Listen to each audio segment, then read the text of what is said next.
So today, the Tibetan Medical Association, the Medical Doctors Association, have requested this initiation of the medicine Buddha. So perhaps you may be thinking that your skill in treating people would be become better and greater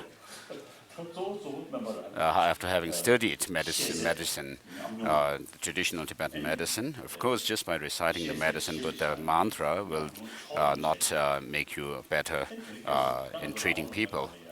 So the most important thing is to study Tibetan medicine, medical system. And so in our exile, we have a special opportunity to meet with other people from other medical traditions and have discussions. And so we need to seize this opportunity to make further development in the Tibetan medical system. Of course, we have a very profound system of medicine. So one of the best medical systems, we could say.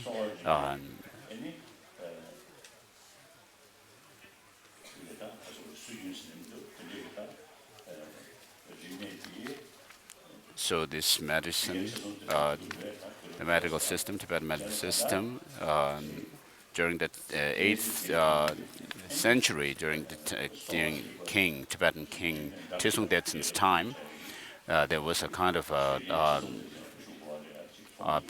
meeting or conference, international conference, presided over by the king himself. And then, therefore, we have this synthesis kind of a system of medicine with us.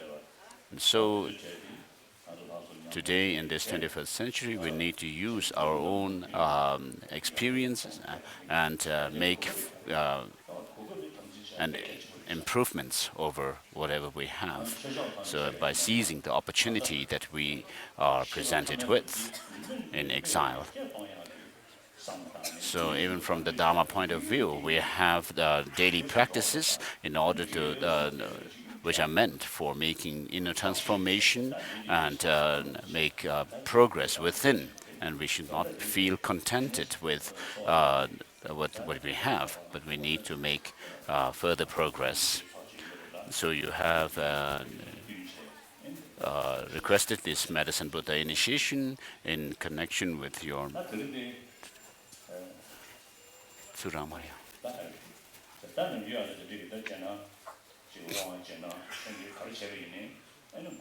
You're having a meeting conference these days. So whatever teachings or Dharma discourses we engage in, first of all, say praise. We say this praise of the Buddha, as we usually do. And then within Buddhism, there are the Pali and Sanskrit traditions. So the followers of the later tradition, the Sanskrit tradition, say the Heart Sutra, and so we will say the Heart Sutra as well. And then, with the being a follower of the Nalanda tradition,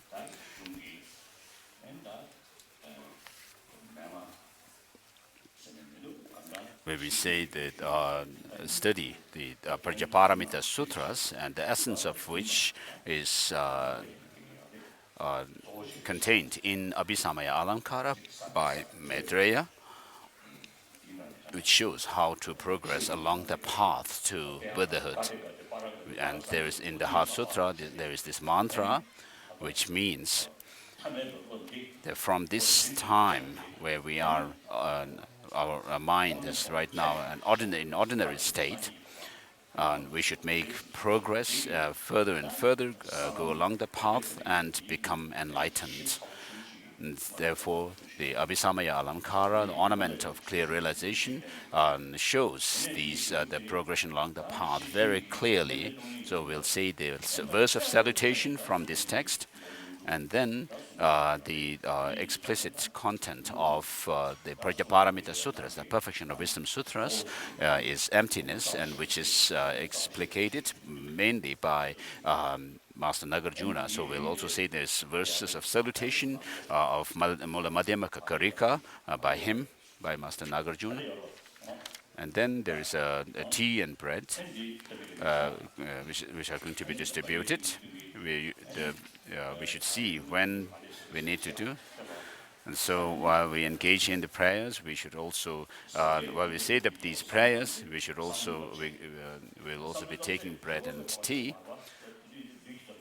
So of course, merely by thinking, you will not be able to fulfill our hunger and thirst. So we need food as well. To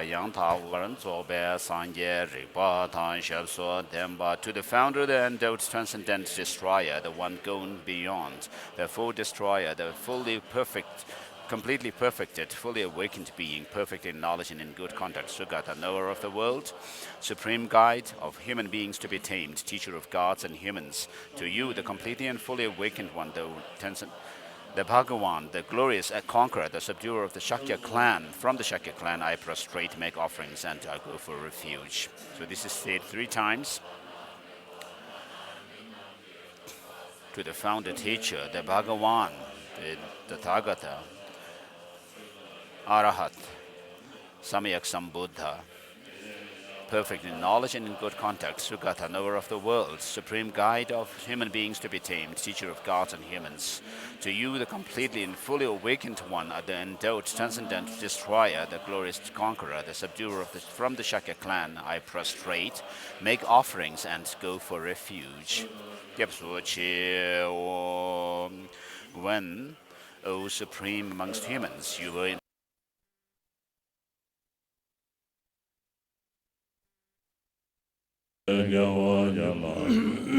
Namla Gonga Shodo Zosa Yeshe Jazo Seye Sambo Dawa Jegen Zona Lame Gombo Jonye Jala Jodelo Senjo Dembo Demin Dae Zendo Ro Jala Jodelo Tije Jendo Siva Zoma Jenyame Jenje Jala Jodelo Gombo Doje Jedemba Tamje Jendem Sana Yen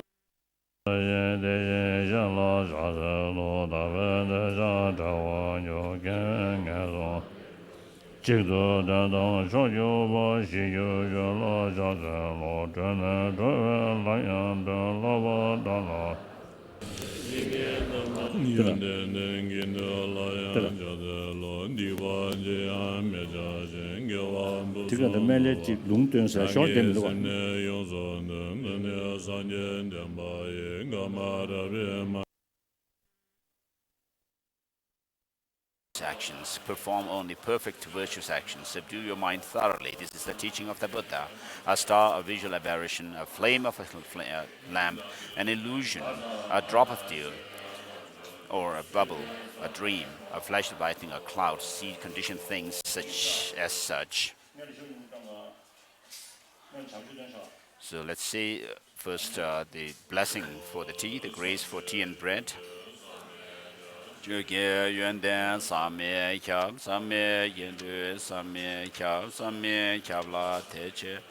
Nambara Mimba Same Kya Namda Shingda Cheba.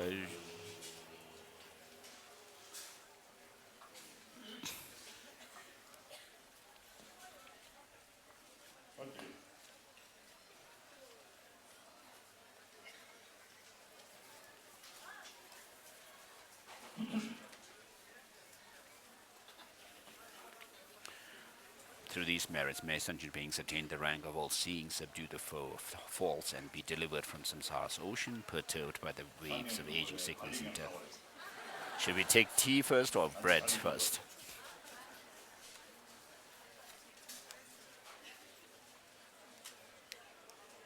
So perhaps you should start eating the bread.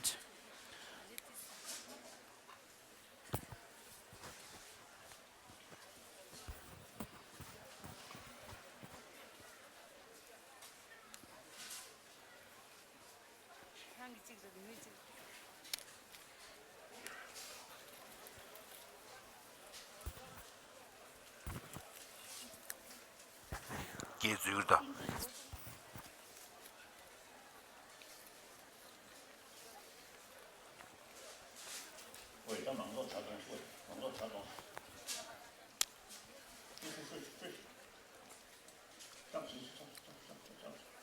His Holiness telling the people serving tea to serve tea for the general public, to everybody now.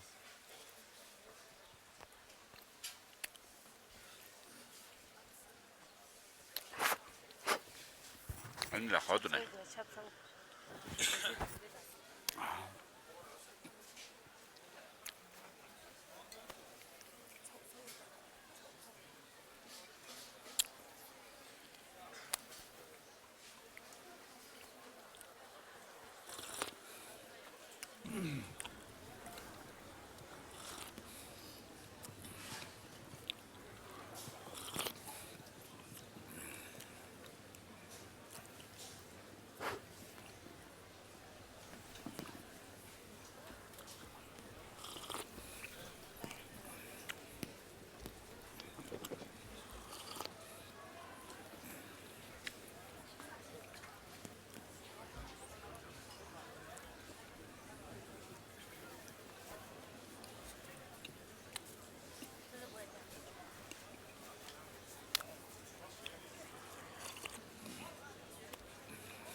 교주동네.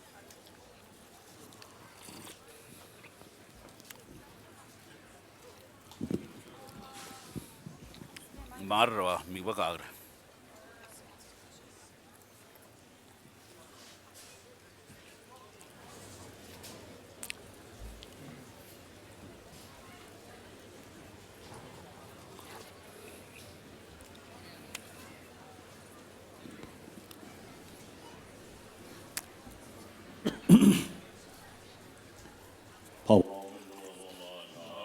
The Heart Sutra. Prostration to the Arya Triple Gem. Thus did I hear at one time the Bhagavan was dwelling on a massive vulture mountain in Rajgriha together with a great community of monks and a great community of bodhisattvas. At that time, the Bhagavan was absorbed in the concentration on the categories of phenomena called profound perception. Also at that time, the Bodhisattva, the great being, our noble Avalokiteshvara, looked upon the very practice of the profound perfection of wisdom and beheld those five aggregates also as empty of inherent nature. Thus, then, through the power of the Buddha, the Venerable Shariputra said this to the Bodhisattva, the great being, noble Avalokiteshvara, how should a son of the lineage train who wishes to practice the activity of the profound perfection of wisdom? He said that, and the Bodhisattva, the great being, noble Avalokiteshvara, said this to the Venerable Sharadoti-putra. Shariputra, any son of the lineage or daughter of the lineage who wishes to practice the activity of the profound perfection of wisdom should look upon it like this, to correctly and repeatedly beholding those five aggregates also as empty of inherent nature.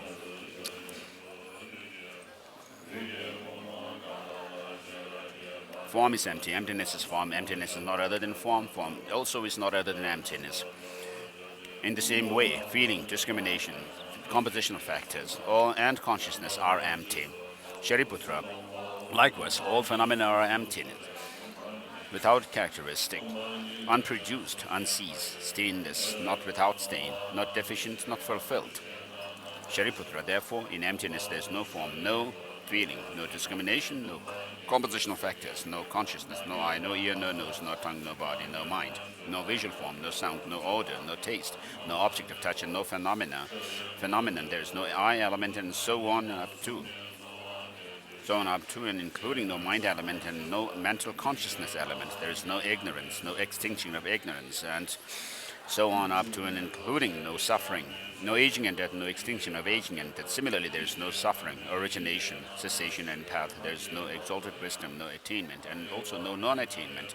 Shariputra, therefore, because there is no attainment, bodhisattvas rely on and dwell in the perfection of wisdom, the mind without obscuration. and without fear. Having completely passed beyond error, they reach the end point of nirvana. All the Buddhas who dwell in the three times also manifestly, completely awakened to unsurpassable, perfect, complete enlightenment in reliance on the perfection of wisdom. Therefore, the mantra of the perfection of wisdom, the mantra of the great knowledge, the unsurpassed mantra, the mantra equal to the unequaled, the mantra that thoroughly pacifies all suffering, should be known as truth since it is not false. The mantra of the perfection of wisdom is declared. Shariputra, Teyatha Om Gate Gate Para Sangate Bodhi Swaha. Shariputra, the Bodhisattva, the great being, should train in the profound perfection of wisdom like that. Then the Bhagavan arose from that concentration and commended the Bodhisattva, the great being, noble Avalokiteshvara, saying, well said, son of the lineage, it is like that, it is like that. One should practice the profound perfection of wisdom, just as you have indicated. Even the Tathagatas rejoice. The Bhagavan, having thus spoken, the Venerable Sharadoti-putra, the Bodhisattva, the great being, noble Avalokiteshvara, those surrounding in their entirety, along with the world of gods, humans, Asuras, and Gandharvas, were overjoyed and highly praised that spoken by the Bhagavan.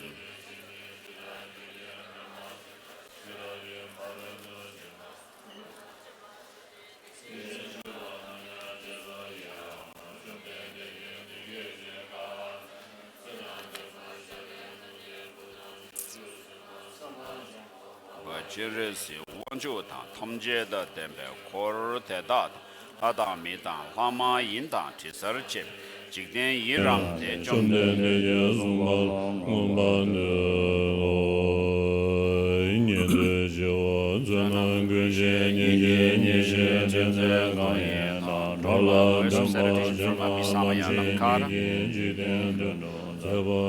I prostrate the mother of all the Buddhas and of the hearers and the Bodhisattvas through the knowledge of He leads hearers seeking pacification to complete peace, who through the knowledge of path causes those helping migrators to achieve the aims of the world, and through the possession of which the subduers sought forth the varieties having all aspects. Next is salutation verses from Mula Madhyamaka Karika by Arya Nagarjuna. I prostrate the perfect Buddha, the best of teachers, who taught that whatever is dependently arisen is unceasing, unborn, not annihilated, impermanent, not coming, not going, without distinction, without identity, and free from conceptual constructions, and peaceful.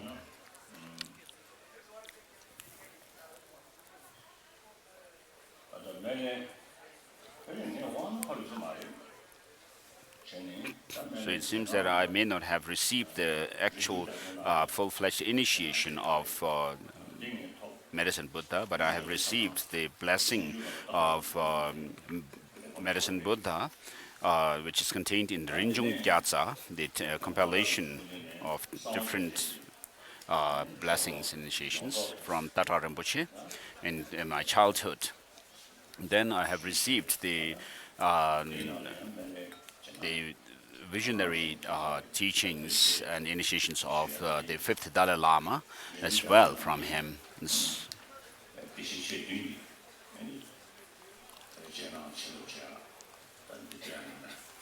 So the initiation that I'm doing today is the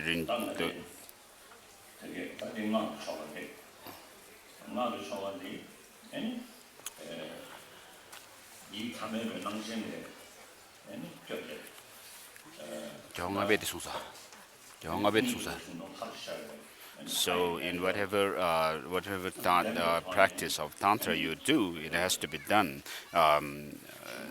within the meditation on emptiness, and from within the emptiness you arise into a deity, and then do the rest of the practices for blessings and so forth. So earlier when I came here, I went through the preparatory ritual where I have imagined or visualized myself in transforming into Buddha, Medicine Buddha. And so you can imagine me as Medicine Buddha.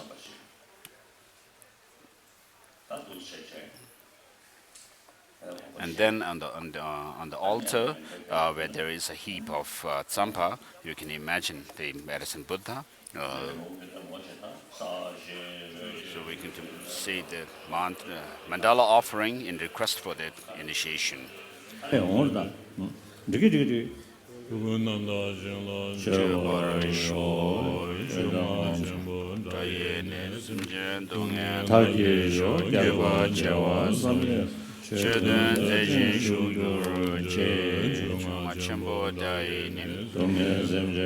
I pray that sentient beings without exception may be liberated by the sound of the great Dharma drum. Please stay to teach the path to enlightenment for inconceivable millions of eons.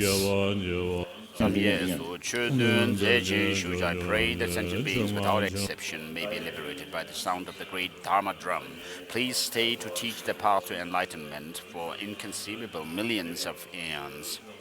This ground anointed with perfumes, strewn with flowers, adorned with Mount Meru, 4 continents, the sun and the moon. I imagine this as a Buddha field and offer it. May all living beings enjoy this pure land.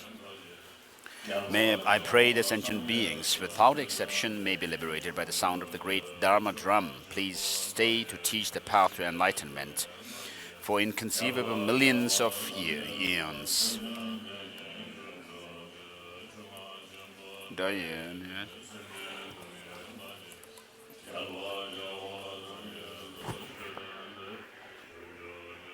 Did you only say song, Yajin?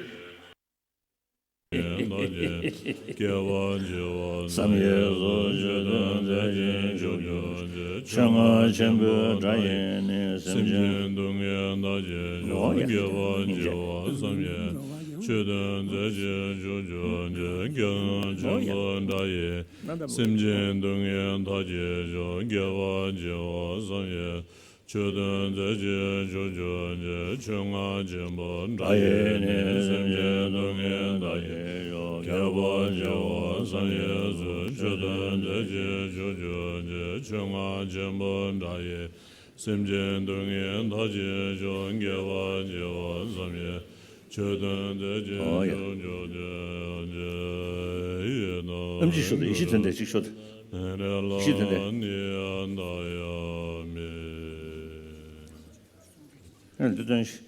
청아정을 다해 semjen동에 다해 겨와저와 삼예저 최den제제 요요제 청아정을 다해 semjen동에 다해 겨와저와 삼예저 최den제제 요요 청아정을 다해 semjen동에 다해 겨와저와 삼예저 최den제제 요요제 청아정을 다해 semjen동에 겨와저와 삼예저 최den제제 요요제 청아정을 다해 semjen동에 다해 겨와저와 삼예저 최den제제 요요 청아정을 다해 semjen동에 다해 겨와저와 삼예저 최den제제 요요제 menjalagan niyadayami.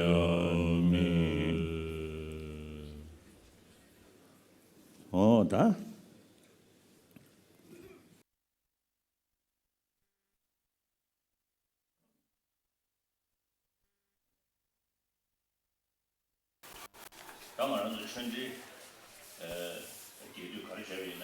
So, whether we do a long Dharma discourse or a short one, we need to have a correct motivation, a perfect and pure motivation on the part of the teacher also. He should give the teachings with pure motivation without being stained by the 8 worldly concerns and without looking for fame and name and so forth. Today, it seems that many of the Dharma centers are looking to make money. So many of the lamas seems to be doing Dharma business as well.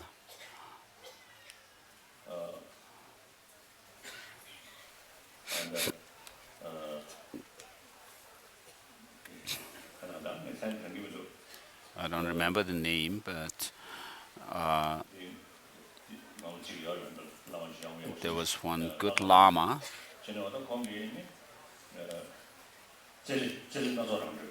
The lama was Tselena Rangdrel.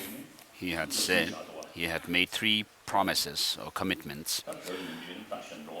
So usually people, when they travel in Tibet, they use horses. And he promised, made the commitment not to use horses when traveling, and sticking to a vegetarian meal, and then not selling Dharma. So I really felt inspired by these 3 commitments of him. So in the past also, there were many Tibetans who were selling Dharma. And so Zelanato Rangdul and many other masters have made promises not to do the business using the Dharma. So we should not engage in Dharma teachings looking for some kind of a name, fame, or gaining more recognition from people, and then do Dharma business. So externally, if you do this, you may be sitting on a high throne and giving teachings, but internally you are actually creating negative karma. And so on the part of the disciples, and also you need to have a pure motivation. In order for the Dharma to become an actual true Dharma practice, in this case, the Buddha Dharma, we need to have the principle of taking refuge in the Buddha, Dharma, and Sangha. It's not enough just to say, I take refuge in the Buddha, Dharma, and Sangha. You need to know what these 3 jewels are. And in order to understand the 3, we need to understand mainly what the Buddha jewel, Dharma jewel is. And then you will find that the Buddha, Shakyamuni Buddha, who who attained the 4 Buddha bodies, you will understand what a Buddha is through understanding the Dharma, and therefore you take refuge in the Dharma through this understanding of the Dharma. And the more you are convinced of the teaching of the Buddha, and you have more inspiration to practice, you will also have greater faith and belief in the Buddha and also the Sangha, the community. And therefore, for the Buddhists, these 3, the Buddha, Dharma, and Sangha, if you gain a reason-based belief in them, then you'll be able to take refuge correctly. And this way of taking refuge in the 3 jewels actually keeps you away from the wrong path. And so, regarding the Sanskrit tradition, the main practices are the bodhicitta, and the understanding of emptiness, in order to reach and the goal is enlightenment, Buddhahood, which is free from both the obscurations of afflictive emotions and the obscuration to knowledge. And so, such a path, whether you call it a bodhisattva path, or it's also in relation to other tradition, it's called Mahayana tradition. So, Mahayana or bodhicitta is said to be the path which distinguishes you from the lower paths. And therefore, from this, on the part of the disciples, you have to have a very clear idea of what they taking refuge in the Buddha, Dharma, and Sangha, and they also bring up this altruistic motivation of bodhicitta and say this prayer. I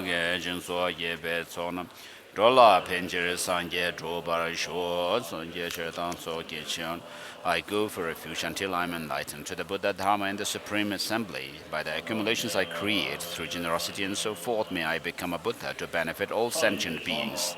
This is said 3 times.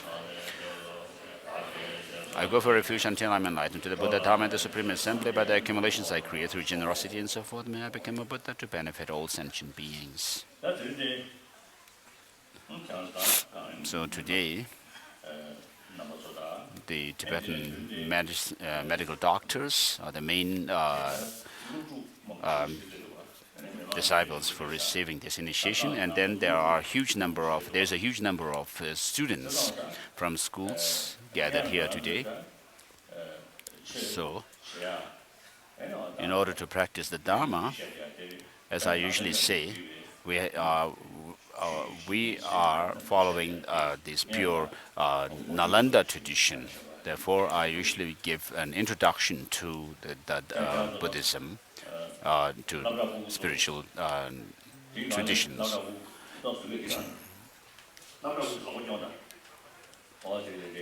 So there are a few of the students here.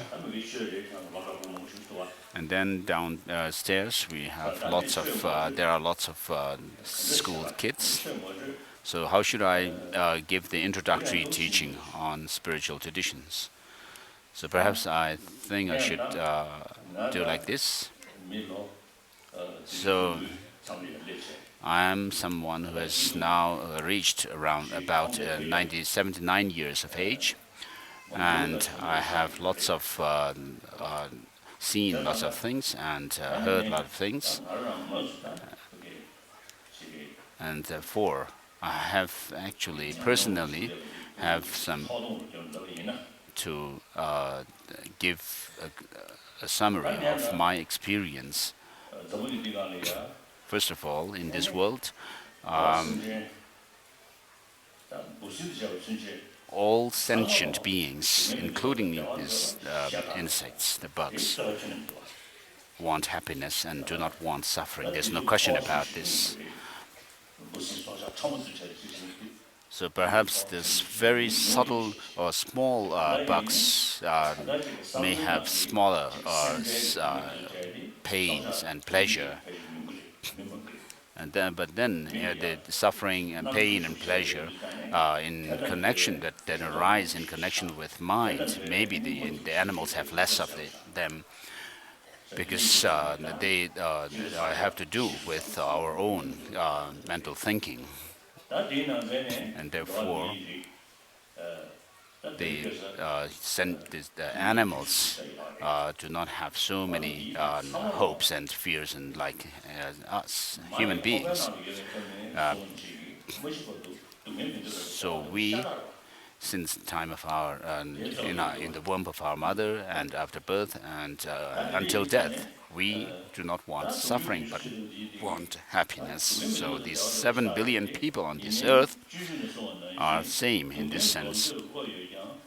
But then, as Shantideva says, although wanting to get rid of suffering, they run after suffering. Though wanting to happiness, they destroy the happiness as if destroying their enemy. So I was born in Amdo, and then I came to Lhasa when I was a small child to Lhasa, and then I was installed on a throne by recognizing me as the Dalai Lama, and then I grew up in this way. But the best thing that happened to me is that I have been able to study the Buddha Dharma. And so in the beginning, I was in a tradition where we considered some kind of custom as very important, and that is one part of my life. And then I went through lots of problems and difficulties. And at one point, I had to flee until Tromo.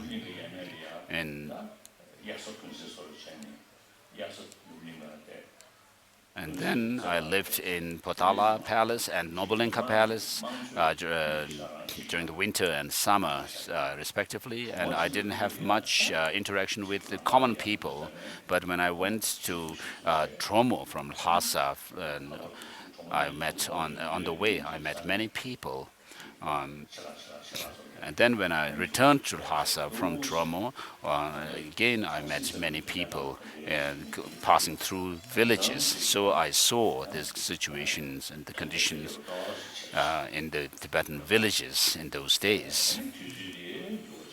And then the times changed, and then I was in China as well. And then in Beijing, I stayed for a few months, and met Mao Zedong and many of the Chinese leaders at that time. And I met Mao Zedong many times. And so he started the revolution in China, opposing the serfdom system, where people are made slaves and oppressed and by others. So people abusing other people was opposed. And so there was this revolution in China, and I was quite impressed by that. So those people, the communist Chinese at that time, were not selfish. They really were dedicated for the common people, especially those who were poor and needy. And so they were really good. So I felt quite inspired and admired them. And so I was in different parts of China as well in that time. But then, at the same time, this system became authoritarian system, and which caused lots of fear in people's minds. So when fear is caused, there cannot be, when you have fear in people's minds, there cannot be peace of mind. And then fear gives rise to anxiety, and then there is unhappiness. So, of course, basically Marxism is great, and especially its economic policy. It talks about, it doesn't talk about capitalism, but then equal distribution. This is emphasized in Marxism. So this is a moral ethics. If you talk about, in capitalism, of course, you only think about profit. You're not thinking about benefiting the general public and the masses so much, but making profit yourself. So it's changing, of course, these days. But then the authoritarian system gives fear, causes fear. So I usually say Marxism is very good, but Lenin spoiled it by emphasizing authoritarian to control. So he of course had to do that under certain very specific circumstances, of course.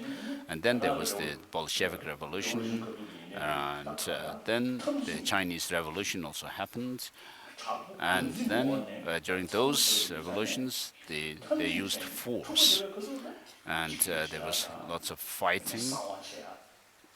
So during war times, of course, you may need secrecy and control and all this. So when these kind of revolutions began,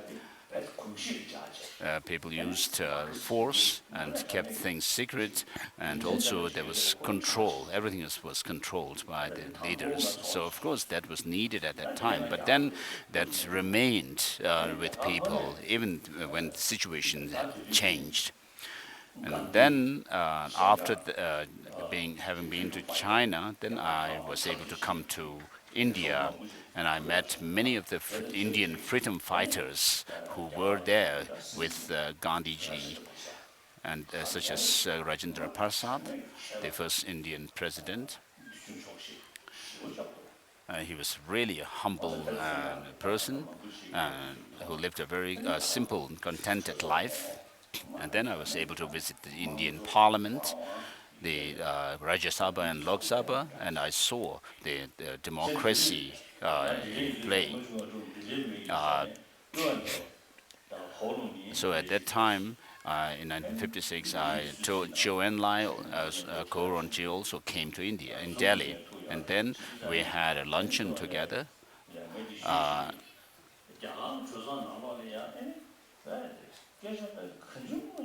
And then I told Zhou Enlai that in the Indian parliament, people had no fear. The parliamentarians seemed very without any kind of rules. It was so noisy, and whereas in our parliament, in the Congress, the Chinese National Congress, it wasn't like that. It was very quiet. And then, in response to this, Zhou Enlai told me that since you left China, there had been lots of changes. So I really didn't have anything to say to him when he said this. So I had this kind of experience. And then the greatest experience is that since becoming a refugee in 1959, I had the opportunity to visit Singapore, Malaysia, and Thailand in the 1960s, in '67 or something. And then I was able to go to America, to Russia, Soviet Union at that time in 1979. And then I was able to go to other places like Europe and America.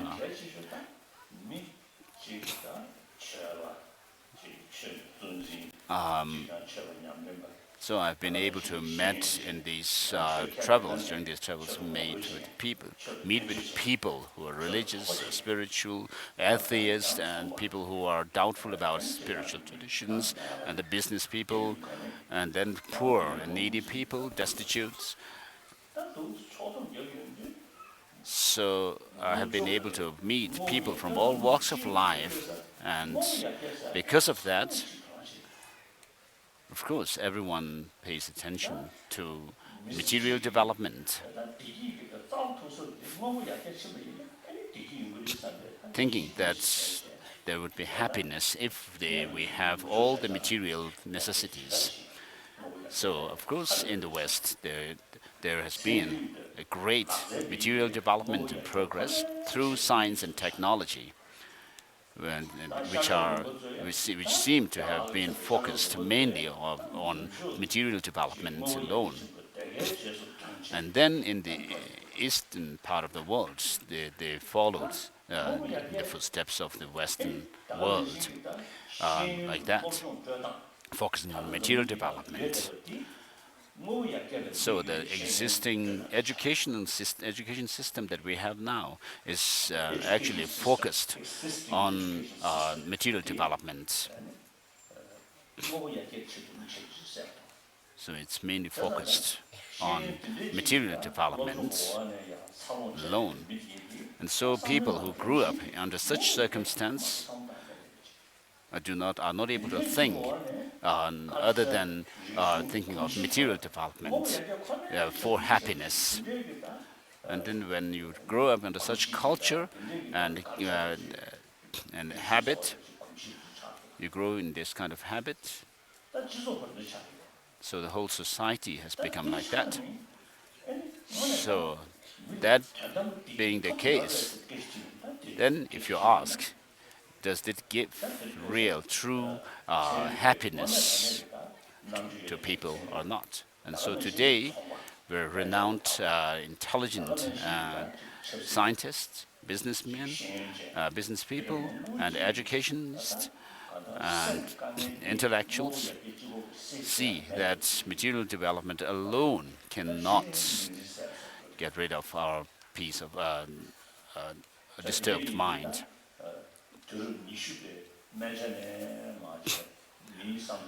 And so, since towards the end of the 20th century, there has been a change in people's thinking. Now we are in the beginning of the 21st century. So this trend is still continuing. Therefore, people have now become aware that without peace of mind, we cannot produce a peaceful world merely through the material development. And so this peace should happen start in the family. Without that, even a family cannot be in peace and happy. And therefore, even amongst the scientists today, So, of course, sensory perceptions, our sensory experiences related to form, visual form, sound, odor, taste, and touch have to do with our sensory experiences. So, seeing beautiful objects, or listening to interesting music, or smelling a some fragrance, and then good taste and good touch or tactile sensation. Of course, you can draw some kind of satisfaction or happiness through sensory experiences. So those who look for happiness only on the basis of the sensory experiences do not. So the sensory experiences alone cannot give a true mental experience of happiness. If we look at someone who is really rich, wealthy, and has everything that is needed in life, but as you can see, there's such a person full of unhappiness. And so they go around places for distraction, but then they are not able to overcome their mental problems. So I know many friends.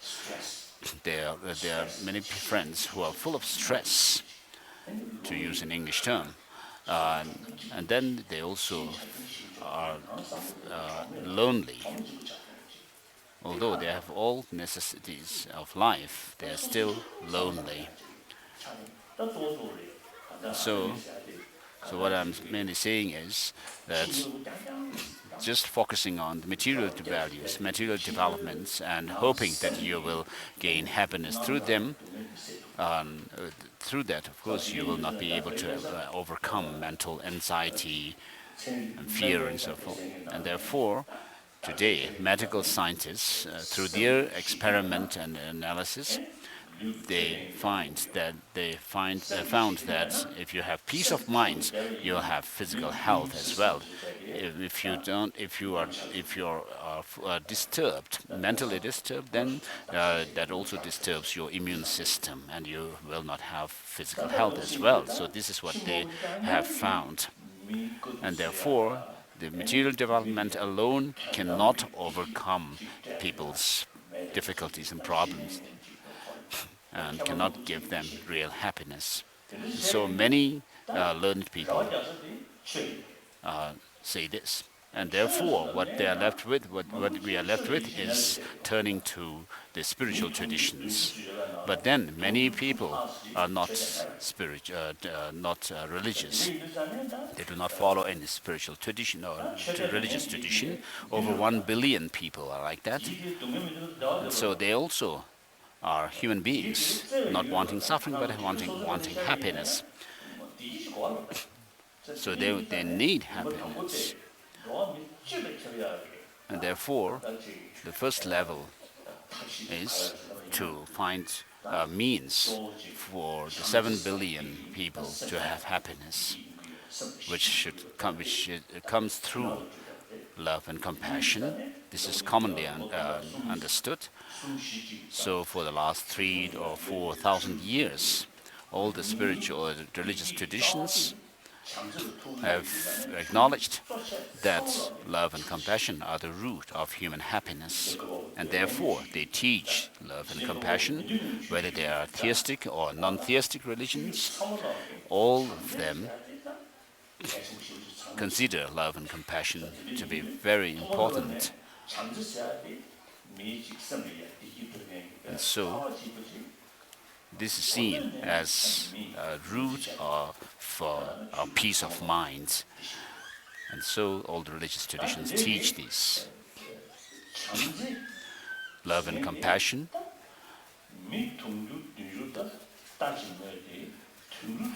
Not to talk about 7 billion people, even animals admire love. If you treat them well, kindly, then they like you. If you show them if you are unkindly to them, then they also have the same response to you. And so love and compassion is something that every sentient being like.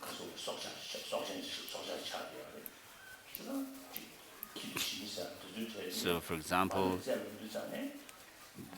beings that are born from mother, there's a strong connection between the child and the mother.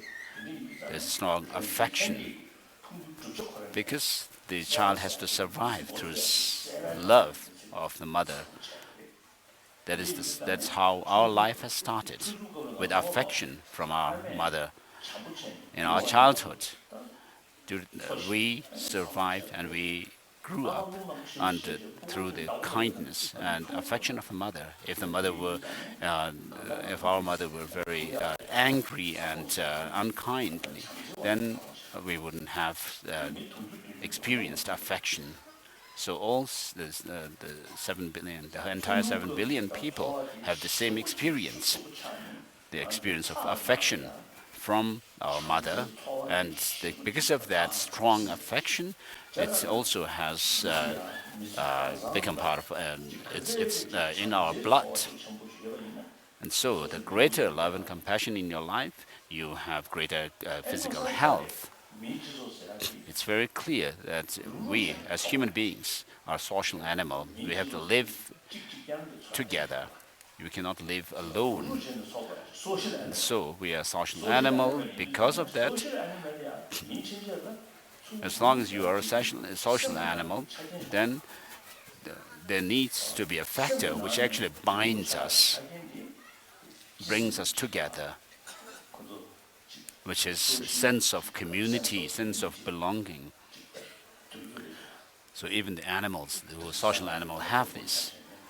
So even the bees, the honeybees, because they're social animal, they have this sense of community.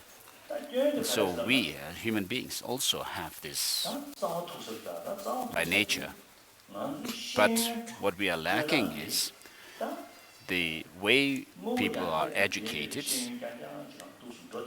is we are given an education which focuses only on material development. Although we have experienced affection in our childhood, but as we grew up, because of the education, the surrounding condition and education and so forth, then we see that people abuse others, deceive others, and make money. And so, with love and compassion, of course, you will not do this.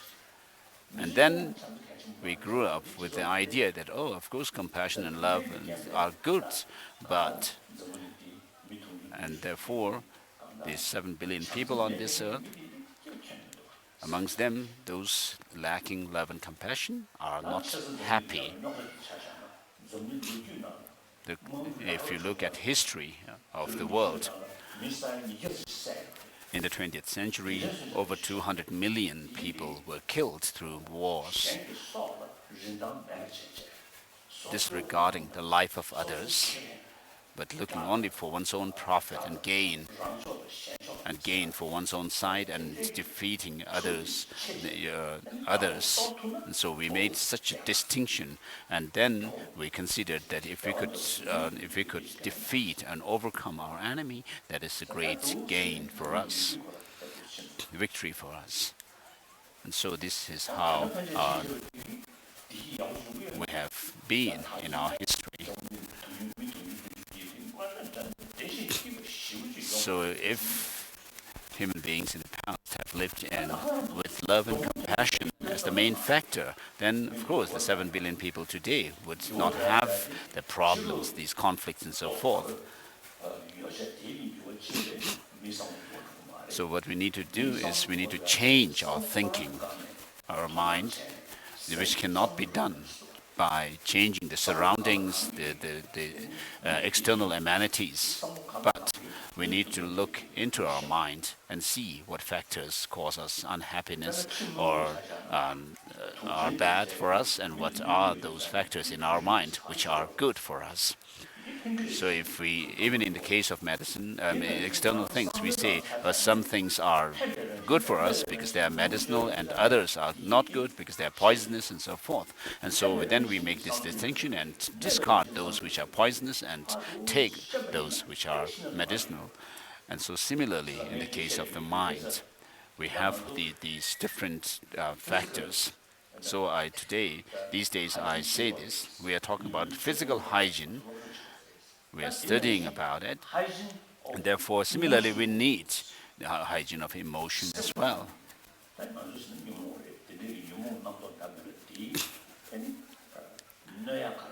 So what disturbs our mind are those of the afflictive emotions, the negative disturbing emotions.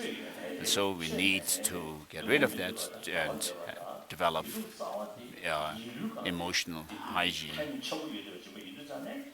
So because these have the bearing on our pain and pleasure, whether you believe in religion or not, whether you believe in a past and future life or not, or whether you believe in God, creator or not, but everyone knows that love and compassion is what we need for our survival. And therefore, today, many educationists, educators, especially scientists who are unbiased, sometimes it seems that those of us who profess some who believe in some religious tradition, if we compare ourselves with scientists, the scientists are better with their unbiased. So in our text also, of course, there's this emphasis on being unbiased. But then the bias always happens amongst us. So we need to be unbiased and intelligent, thinking critically. The scientists who are neuroscientists, doing examining our brain and so forth, and also medical scientists, they have found that love and compassion are very important for us, in our life. And so, in America, since some years, people have done research and experiment on the effect of love and compassion by starting some program of training in compassion. So for about 3 weeks, and on a daily basis, the participants are given some instructions, and then they meditate on the compassion for 1 hour or so each session. And then before the program started, the participants' stress level was checked. So there are different ways of checking the level of stress in people by checking their saliva, some kind of a substance in the saliva, and so forth, and then blood pressure. And then at the end of the program of 3 weeks or so of the training of compassion, the scientists have found that there's less stress, the stress is reduced, and then the people become happier and more receptive to their colleagues and other friends, and their interaction with them is improved. So the existing educational system, without talking about religion, so I've been telling that we need to include the education on love and compassion in our educational system. So there is a movement that is now starting. So on my part, I always think that firstly, I am a human being. And secondly, then I say I am maybe a Tibetan or a Buddhist. So that's on a secondary level. As a human being, I'm thinking of how to bring about happiness in humanity. And so, having discussed with many people, I found that from my own experience, if you have a good heart, a warm heart, then you have greater happiness. And whereas if you are full of hate, love-hate kind of attitude, then there is more problems. And therefore, I promote secular ethics, which has been practiced in India for over 3,000 years. So I say that if the Buddha were to appear today in our world, he would profess or teach this secular ethics. So even with the Buddha's teachings, such as selflessness, teaching on selflessness, even at some points of time, the Buddha has said to some disciples that the five psychophysical aggregates are the loads, and then the one who carries that load is the person. And so, showing as if there is some kind of an independent, autonomous self or Atma. So today, I'm thinking of benefiting and helping the 7 billion people through this kind of secular ethics. So whatever people are doing in their own profession, through those professions, people should work to help others. Of course, we cannot force people to have happiness, but each individual must think, use their intelligence, and find reason to bring about this happiness. And then the main cause of our pain and suffering is this extreme self-centered attitude. As we say, this is what is recognized in Buddhism. As Lama Chöpa, the Guru Puja says, that the self-cherishing attitude is the source of all misfortunes, and cherishing others is the source of all happiness. Excellent qualities. As Shantideva says, all happiness in the world comes from its thinking of others.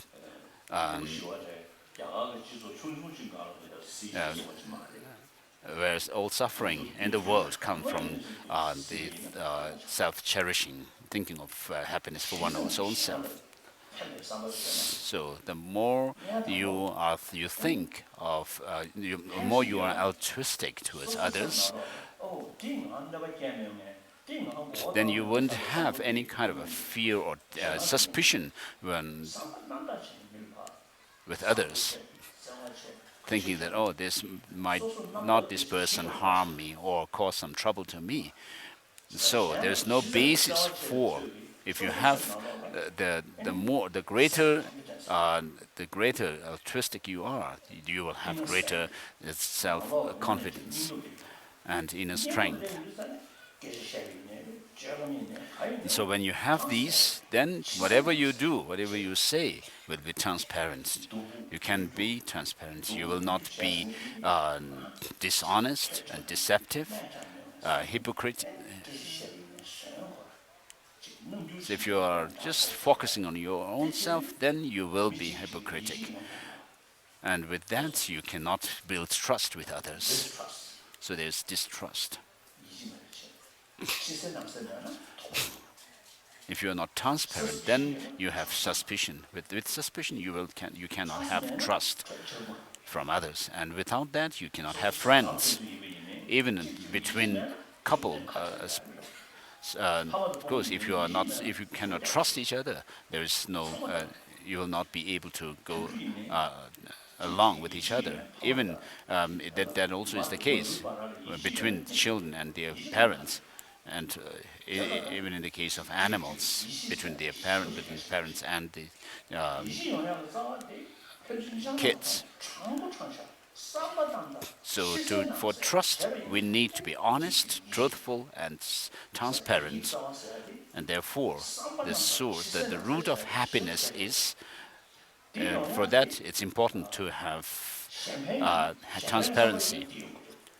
That comes through altruistic attitude. If you remain selfish, focusing only on your own happiness, then this will not happen. So all the troubles and problems in the world from the battles and conflicts that are happening on a large scale down to the family situations. This is the case that selfishness leads to problems, and therefore what Shantideva says is true, that all the misfortunes or unhappiness in the world come through selfishness. So the material progress that has happened in the world is because we want happiness. And so we also need to think about the other side of bringing about happiness, which is not the material development alone. And therefore, secularism is something that has been practiced in India, secular ethics, and Indian constitution is also based on secularism. And then in the West, this term secularism gives the connotation that it is something against religion, distancing from religion. And of course, this idea is because of the French Revolution and the Russian Bolshevik Revolution, where people have been against the religious institutions. So, as far as I'm concerned, I became a very close to Mao Zedong in those days in China. And at the end, he said, religion is opium. So he found trust in me. And so Mao Zedong at that time told me at an earlier occasion that you have a very scientific mind. And at the end of our meeting, he said, religion is opium. So why he said that is that he only has the idea of religion in terms of people going to a temple and doing some prayer and making offerings and so forth. And therefore, the religious institutions, the organizations, were used to abuse people, to deceive and abuse and to oppress.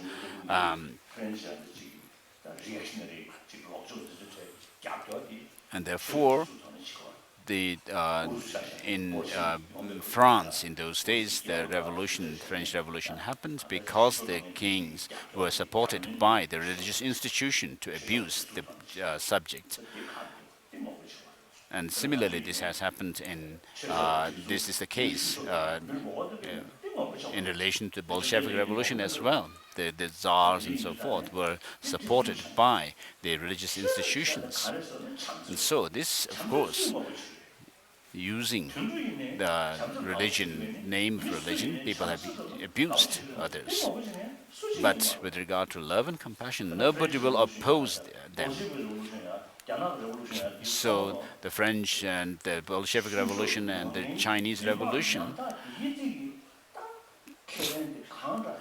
this happened because of thinking of the greater good of the masses. And so this is love and compassion in practice. And so Mao Zedong, of course, only took religion in terms of how people go to some shrines and temples and go to prayers and so forth, and how some religious institutions abuse people. And so if he actually came to know what religions talk about, that they talk about love and compassion and so forth, then of course he won't say that religion is opium. And therefore, secularism is very important in today's world, and the foundation for that is to be honest, to be sincerely motivated, and to have had love and compassion. So if we want secular ethics as a means to bring happiness, we cannot buy them it cannot be produced in the factories, nor can we buy them in supermarkets and so forth. So we need to use our intelligence and see that love and compassion are very beneficial to us. So with this understanding and insight, then we need to promote love and compassion in our minds. and find so love and compassion as recognized as very important in our life in all the religious traditions for thousands of years, and they really are helpful. So the religions are really helpful to people, have been very helpful. But religion alone cannot be sufficient. So there are many religious people who really are corrupt amongst Hindus, Muslims, Christians, and amongst Tibetan Buddhists as well. So when I meet Indians, I tell them that you are very religious people. In, in your houses, you have Shiva Lingam or Ganesh statue or some images of gods and goddesses, and then you offer flowers and incense and do worship. So most of you do that. I tell them. But your prayers to the gods is as if praying, asking for the success of your corrupted life. So I jokingly tell the Indians that. So without yourself being honest and truthful, but abusing others, and with such a lifestyle, how can you make prayers to the gods, which is against the law of cause and effect? So if while your lifestyle, you live a very corrupted life, but then you ostensibly kind of pray to gods for help. If you do these, then you are living a very hypocritical life. So I usually say that if we are not careful and sincere, then religion is actually teaching us, would be like teaching us hypocrisy. So rather than being religious, it would be better to be someone who is not following any religious tradition and then live a corrupted life. Whereas while professing to be religious, if you live a corrupted life, that is hypocrisy. So all the major religious traditions consider or regard love and compassion as primary factors. But then they differ in philosophical views, which are to actually to boost the followers' belief in God. For example, in the case of theistic God religions, so those following theistic religions believe that everything is created by God and everything is in His hands, and therefore it helps them to practice and love and compassion and to promote them. I know many religions, people in Christianity, Judaism, Islam, and so forth. For example, in the case of Christians, there are many Christian brothers and sisters who go to very poor, remote villages and give education and health care to these poor villagers living in a very poor condition themselves. And so, with this theistic religious view, philosophical view, they are helped. Now, for those of the religious people who follow non-theistic religions, such as non-theistic Sankhya school, and then Jainism and Buddhism, which do not believe in a creator God, but believe that everything comes through causes and conditions, believe in law of causality. And then mainly they talk about karma, which means action. If you do good action, then this will give happiness, a good result. And if you do bad action, then you will have, as a consequence, bad results. The more you help others, the greater good for you, and the more you harm others, the greater suffering for yourself. So of these three non-theistic religious traditions, the first two, the Sankhya, non-theistic Sankhya, and Jainism, although they do not believe in a creator God, but they still believe in an Atman, an independent soul theory, whereas Buddhism does not believe in such both, neither a creator God nor this kind of a permanent soul,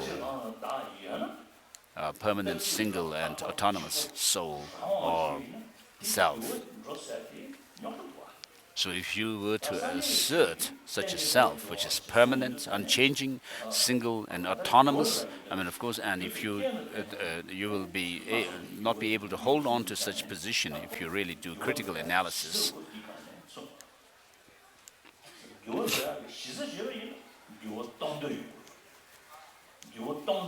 But then, because things can change, you have some basis for making transformation within yourself. And then you will see, if you see that there is a possibility for change, you'll seek the means to make that change and transformation. So all religious traditions, of course, teach, because they teach love and compassion, they are really helpful to people. But these different philosophical views and concepts are because of different mental dispositions amongst human beings. And therefore, despite the difference in the philosophical view, we need to, on the basis of the love and compassion, which is common to all religious traditions, we need to respect all other religious traditions, which have been really helpful and beneficial in the past, as well as they will be beneficial in the future, and they are beneficial today. And therefore, as a Buddhist, on the second, my second commitment is recognizing this benefit of all the religious traditions to humanity. I promote religious harmony amongst the religious traditions. And so whenever I have opportunity, I promote and interact with these religious traditions. I tell a story to the kids. In one public talk in Australia, a Christian minister, when he introduced me to the public, he said that I am a good Christian. And then when my turn came, I told him that I considered you're a good Buddhist. And so there is reason for this, because we both practice love, compassion, contentment, sincerity, and we both practice them. But we have different philosophical views. And then last year I met one Hindu master who really was serving people, poor people, and we had discussion about the Buddhism and Hinduism, and I said to him that because Hinduism, both these traditions have the practice of shamatha, or calm abiding, single-pointed concentration, and insight, and so forth.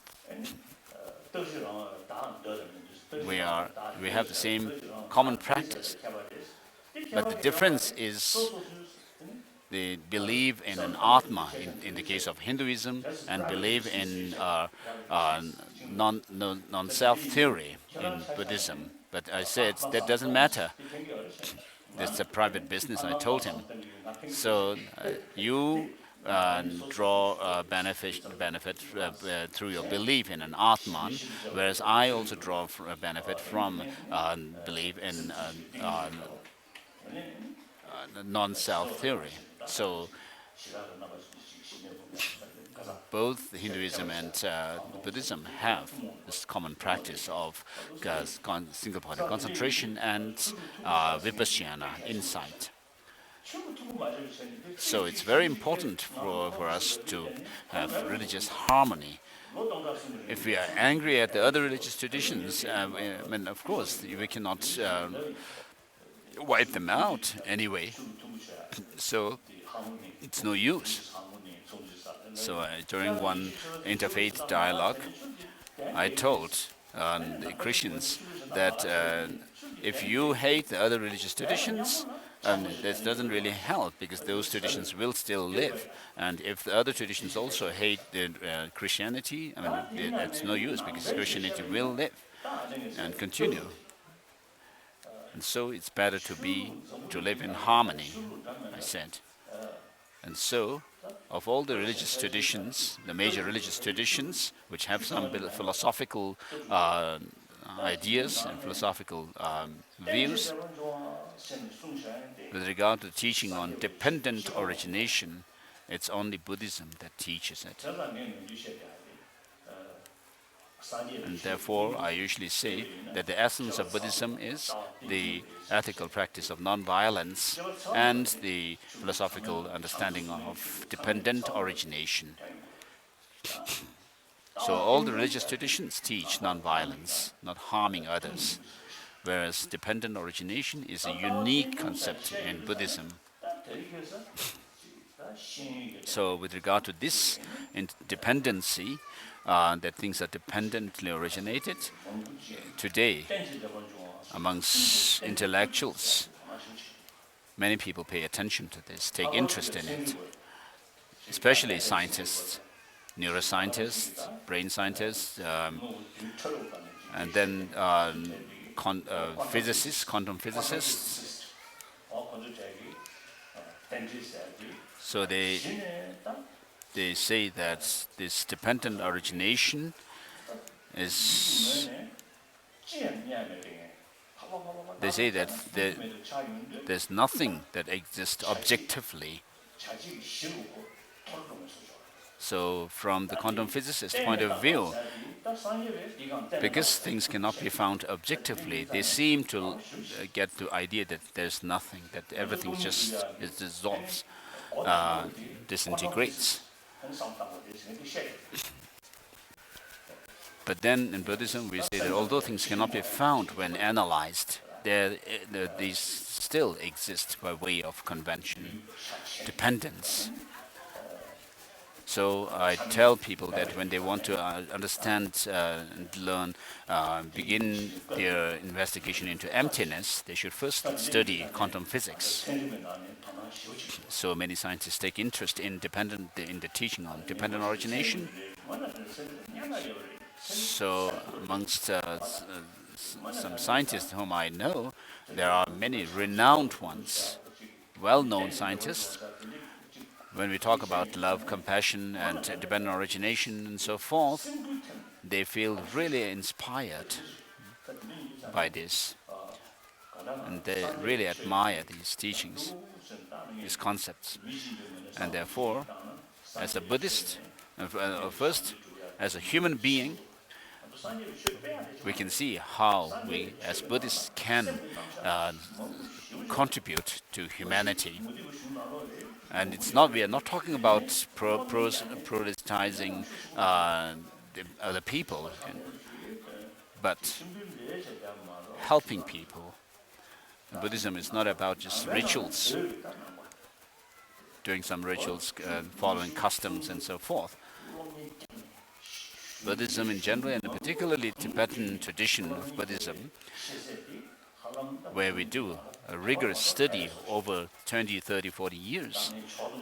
It is only the Tibetan Buddhists who do such extensive and rigorous study.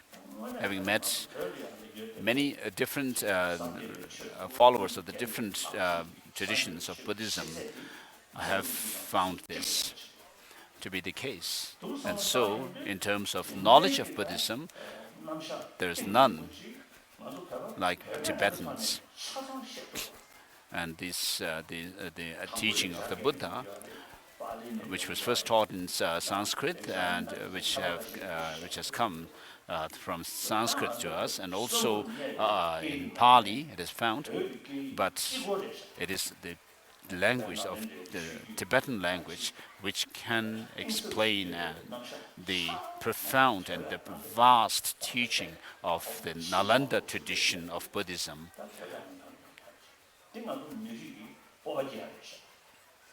So we can do this thoroughly, and we should be proud of it. So the children should know this.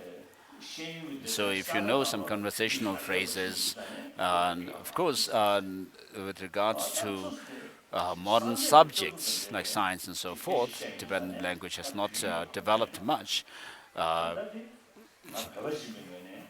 But in terms of Buddhist philosophy and understanding of the teaching of the Buddha, as a Buddhist, I feel proud thanks to the great Tibetan emperors and the translators of Tibet in the past.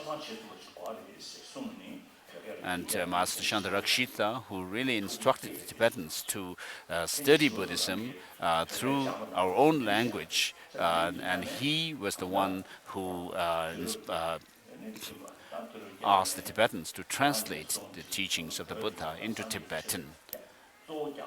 And so, mainly, Buddhism that spread in Tibet came from India. And so we have the Ganjur and Tenjur collections of the teachings of the of Buddhism. Most, except for maybe 10 or 15 volumes or text in this collection of 300 plus volumes, the rest were translated from India. So we have to feel very proud of the fact that we have such a vast and profound tradition. So for over 1,000 years, and after the Tibetan kings have consolidated the Tibetan land, and then Tibet became disintegrated, fragmented. But then still, wherever Tibetans lived, they were bound together by our language and our culture that is related to this language. So we lived together with the sense of being Tibetan because of this. And so I usually say this is the soul of Tibetan people. As a Tibetan, if I say this as a Tibetan, having met with many people, and then having met particularly indigenous people in South Africa or and other countries, having met with them and discussed about their culture and how to preserve their culture. So I asked them whether they have their own script. Most of them do not have. So I told them that they must have a script of their own. If they do not have it yet, they should devise one so that they can preserve their own culture in writing. And so for us Tibetans, for at least the last 2,000 years, we have the Tibetan script. Whether it was newly devised by Themisambhota in the 7th century or before that, we know that if there is this script called Shangshung Maryik. So we need to be able to use this language. Of course, we need to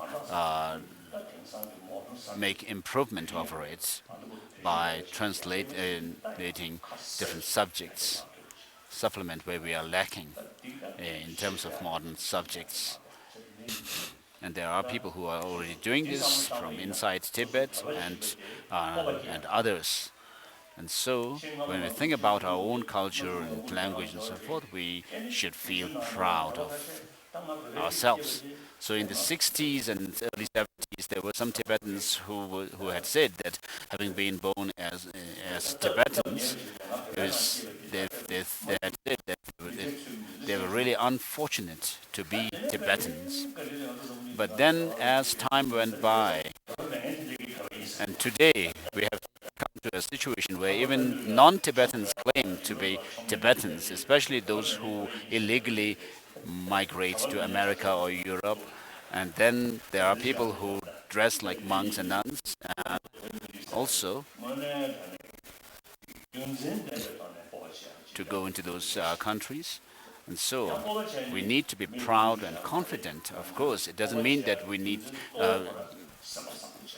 we have to look down upon others, but we need to be compassionate and ethical in our life. So today, even in India,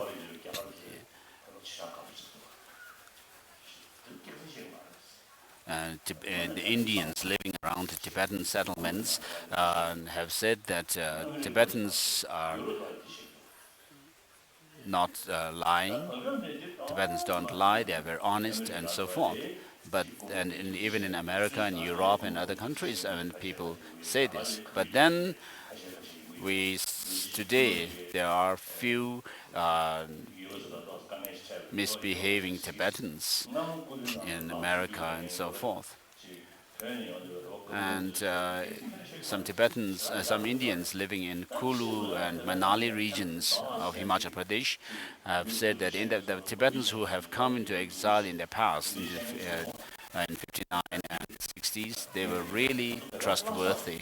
But then later on, this has changed. They said people who came later into India were not so trustworthy. And so we have to be honest. And it doesn't help this individual and the Tibetan society, the Tibetan community. So as Tibetans inside Tibet, the Chinese have destroyed our religion. But though we have this rich culture, if we ignore our own culture, our own tradition, then that's a disgrace. So I wanted to say this. So it's really unfortunate if you disgrace or if you become a disgrace to our own tradition. So this is an introduction to the teaching of the Buddha. The Ganjur and Tenjur literature are our text books for study. Of course, some of them have to do with rituals, but the important part of them is deal with psychology, which is very, very relevant in today's world, in the 21st century. And therefore, we have talked about extracting the material from this Ganjur and Tenjur literature relating to psychology, and some scholars have done that, and the book is finished. It will be translated into Hindi, Chinese, and English. And when the books come out, the Tibetan book will be published this year, and then the students must study them. So whether you have prayers to say or not in schools, these books will be really helpful if you study them. Even if when you leave school and you go into college and universities, if you really have good understanding, good knowledge of what is said in these books, written in these books, then you will be able to become good professors of psychology in the universities and so forth. So you should take interest in it. So this is an introduction to Buddhism. So to do the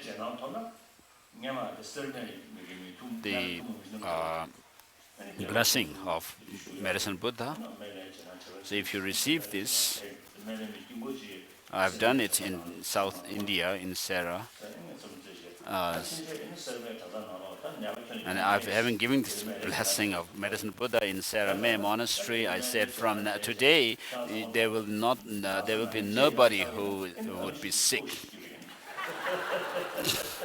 And if after receiving this blessing of Medicine Buddha, and if everybody becomes healthy, then the doctors are useless. So, of course, this will not be the case.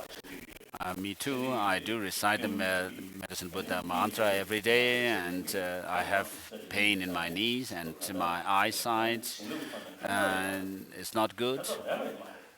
So, of course, through the blessing, I mean, the blessing will help, but it's not realistic to say that all your sicknesses would be eliminated through this blessing. So, even the Buddha himself has taught medicine. And then in Tantras, we have, for example, in the Kalachakra Tantra, there's mention of using medicine. Medicine is taught. So even the Buddhas have taught.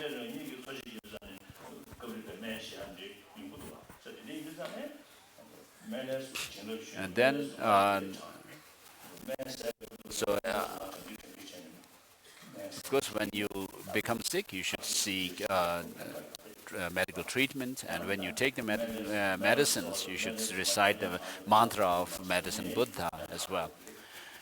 So you would be going too extreme to say that by reciting the Medicine Buddha mantra that you will not be sick.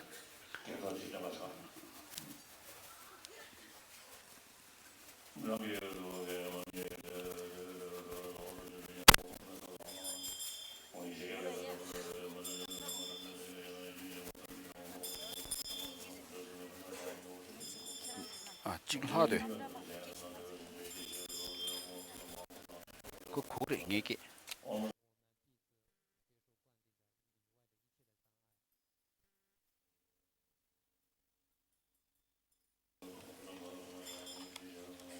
이어폰 민도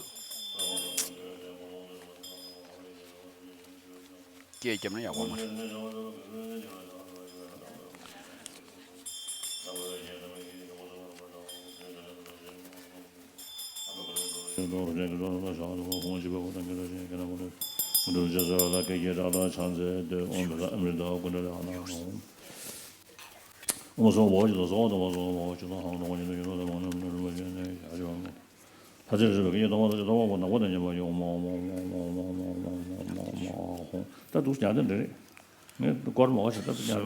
what is being done is Holiness is making dharma offerings, ritual cake offerings.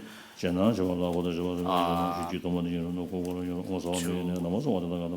drive away any beings who might hinder this blessing of the Medicine Buddha. They are asked to leave this place and not to cause any. So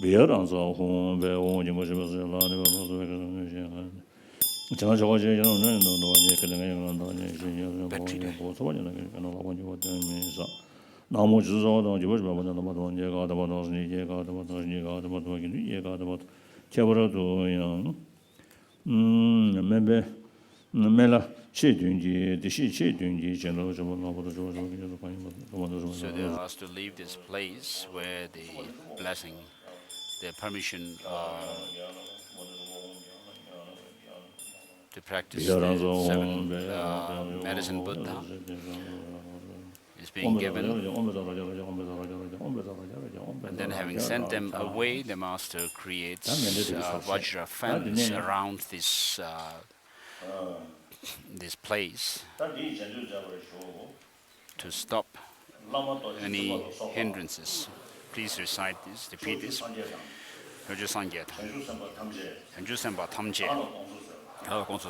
So you're asking all the Buddhas and Bodhisattvas, please say your name here.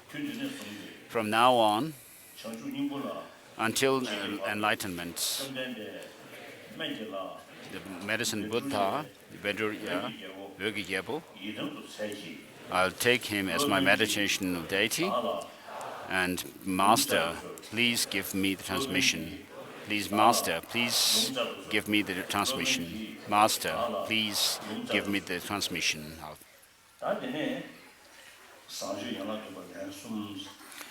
And then next comes the practice of recitation of the 7-branch practice 3 times.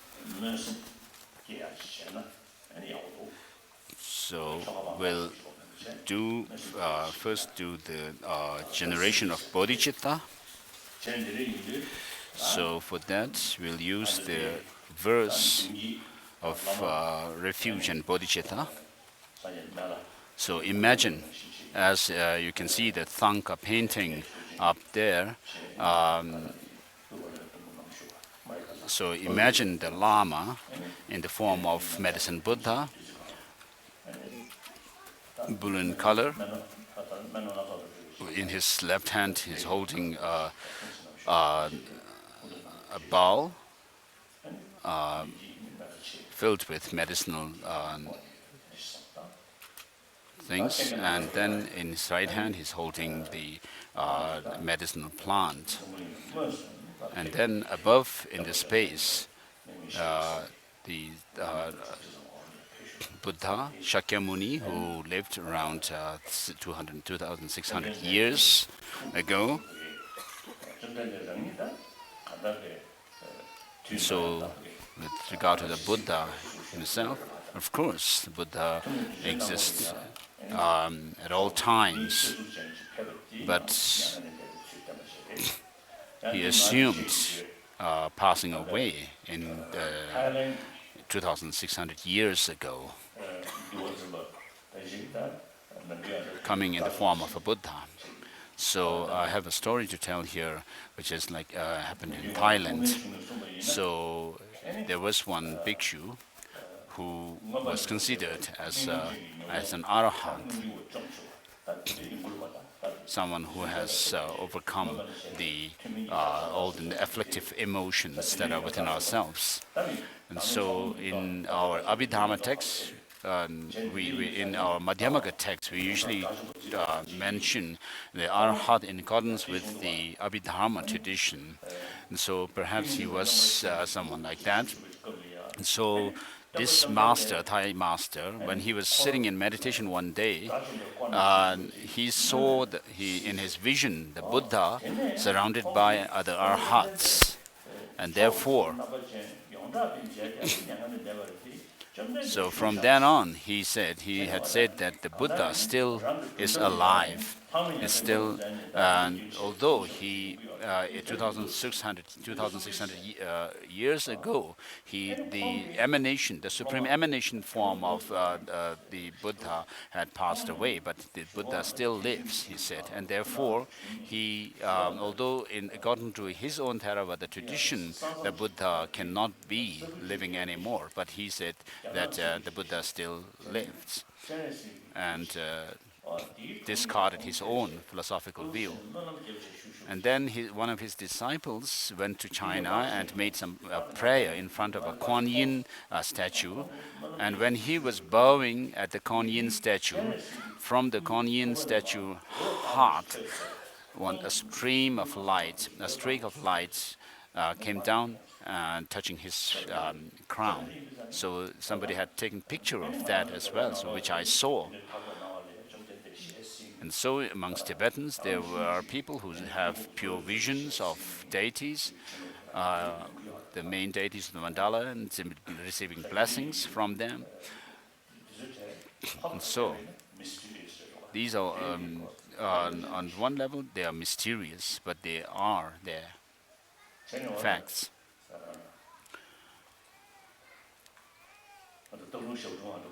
So Dalung Shabtung, the previous Dalung Shabtung Rinpoche, who lived in Chinese Gulag for many years, where he was tortured, and then later on he was released and came to India, and I met him many times. And there was no reason for him to lie to me, because if he told lie, he wouldn't gain anything. He wouldn't have gained anything. And so he told me, frankly, that when he was giving some teaching, transmission of the Taklung Kagyu to Dilko Khyentse Rinpoche in Nepal, and on the beam of the temple that he was giving this transmission to Dekwa Khyentse Rinpoche, he saw all the lineage lamas of that transmission on the beam of the temple. So, when a master has some degree of experience, inner experience, then the Buddhas are always there that they can have visions of through their own spiritual. So we should not think that the Buddha had passed away and no more, but you should also have this firm faith that the Buddha lives, as it is said, that if you have faith, then the Buddha is there. And so, in the study of Prajaparamita text, we study about the 4 Buddha bodies. To understand this thoroughly, precisely, we need to understand that there is a potential for attaining the 4 Buddha bodies on the basis of the innate clear light mind. So, as it is said, until the space you are embodied with the 5 Buddhakayas. So the five pure bodies of a Buddha is mentioned in the tantras. So if you know this well, there's also mentioned that we have the seed, the substantial cause for the 3 Buddha bodies as well. And therefore, if you understand the 4 Buddha bodies, then you will be able to see, understand what the form, emanation form of Buddha and so forth are. And so, someone who has attained the union of clear light and illusory body, we can also understand from that point of view of understanding this. And therefore, the 3 body, speech, and mind, the 3 secrets, become inseparable from each other when you attain the union state. And so you should think that the Buddha is really here, and he's surrounded by the 8 close bodhisattva disciples in the space, and then the great masters like Mahakashyapa, the disciples of the Buddha, and then the masters of Nalanda, such as Master Nagarjuna and his disciples, and Saraha, and the 80 disciples, as well as the Asanga and his followers and so forth, and then the Tibetan Buddhist masters of the Tibetan Buddhist traditions, including the Jonang traditions, Sakyaka, Geluk, and Nyingma. And so, as a prelude to the generating bodhicitta, this altruistic intention, we'll say the 7-limb prayer.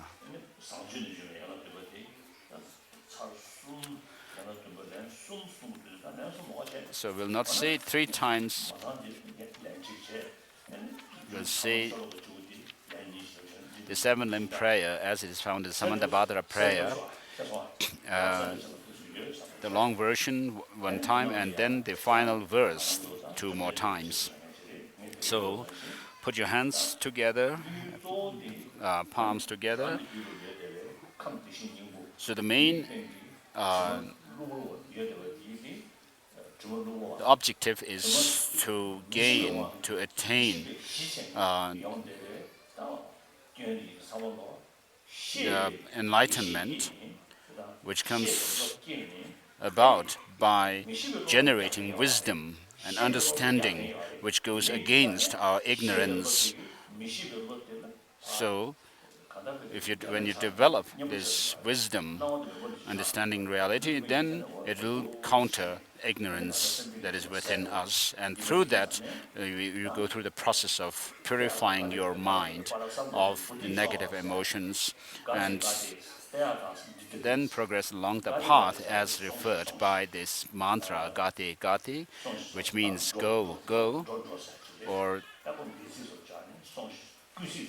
in imperative case, go beyond, go perfectly beyond, and lay the foundation of Bodhi or enlightenment.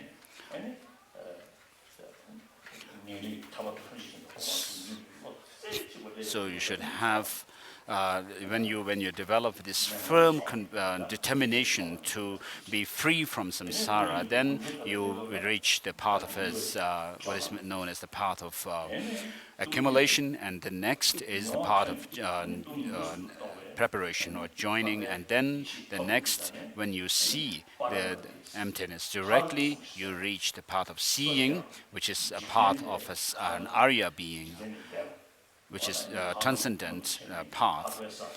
Transcendent meaning it's beyond the ordinary level of sentient beings. And then next is the parasangate stage, where you overcome the still more negative emotions, and then Bodhi Swaha means to lay the foundation for the highest enlightenment, the great enlightenment of Buddhahood. So, which is an embodiment of the four Buddha Kayas. So, if you set your goal as the Buddhahood,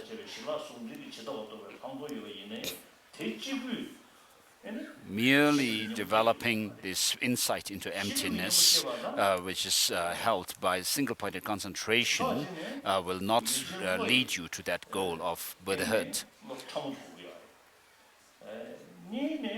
So you need, in order to overcome what is known as the cognitive obscurations that are in us, which hinder us from seeing everything as it is, we need to develop a mind or an insight using the very subtle, innate clear light mind. So, in order to fulfill the purpose, the complete or the total purpose of meditation on emptiness, we need to also couple the insight into emptiness using that very subtle mind with the bodhicitta, this altruistic intention. So, without bodhicitta, you cannot reach Buddhahood. If you have bodhicitta, if you develop bodhicitta, then there is possibility for Buddhahood. So this bodhicitta delineates whether you are going to become a Buddha in the end or not. And so, thinking of benefiting all sentient beings who are infinite,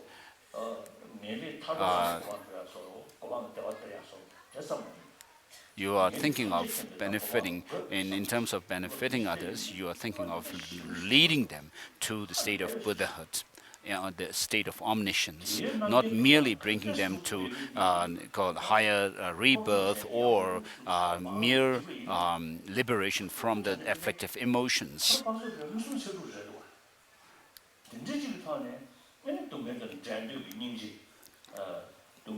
And so, when you think about along these lines, then you will be able to feel that there's possibility of attaining Buddhahood, and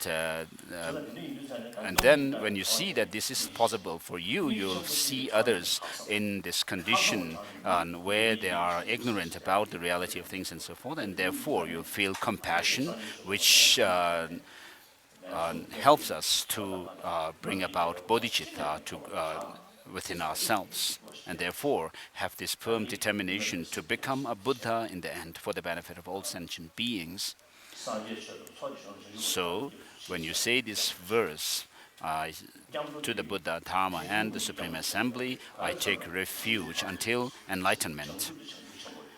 And here, the enlightenment is the great enlightenment, which is Buddhahood.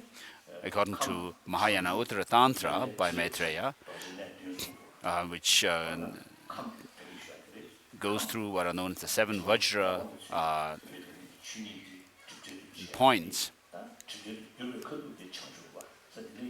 and one of them is the Buddha nature that is within ourselves, because of which we can see there's possibility of Buddhahood for ourselves. And so you are saying, I take refuge until I'm enlightened. And therefore, for your understanding and insight into emptiness to help you fulfill your goal completely, then you need bodhicitta. And therefore, you say, by the accumulations I create through generosity and so forth, may I become a Buddha to benefit all sentient beings. So this is bodhicitta. So this kind of altruistic attitude, which is based and founded on reason, is going to be very firm and stable and powerful.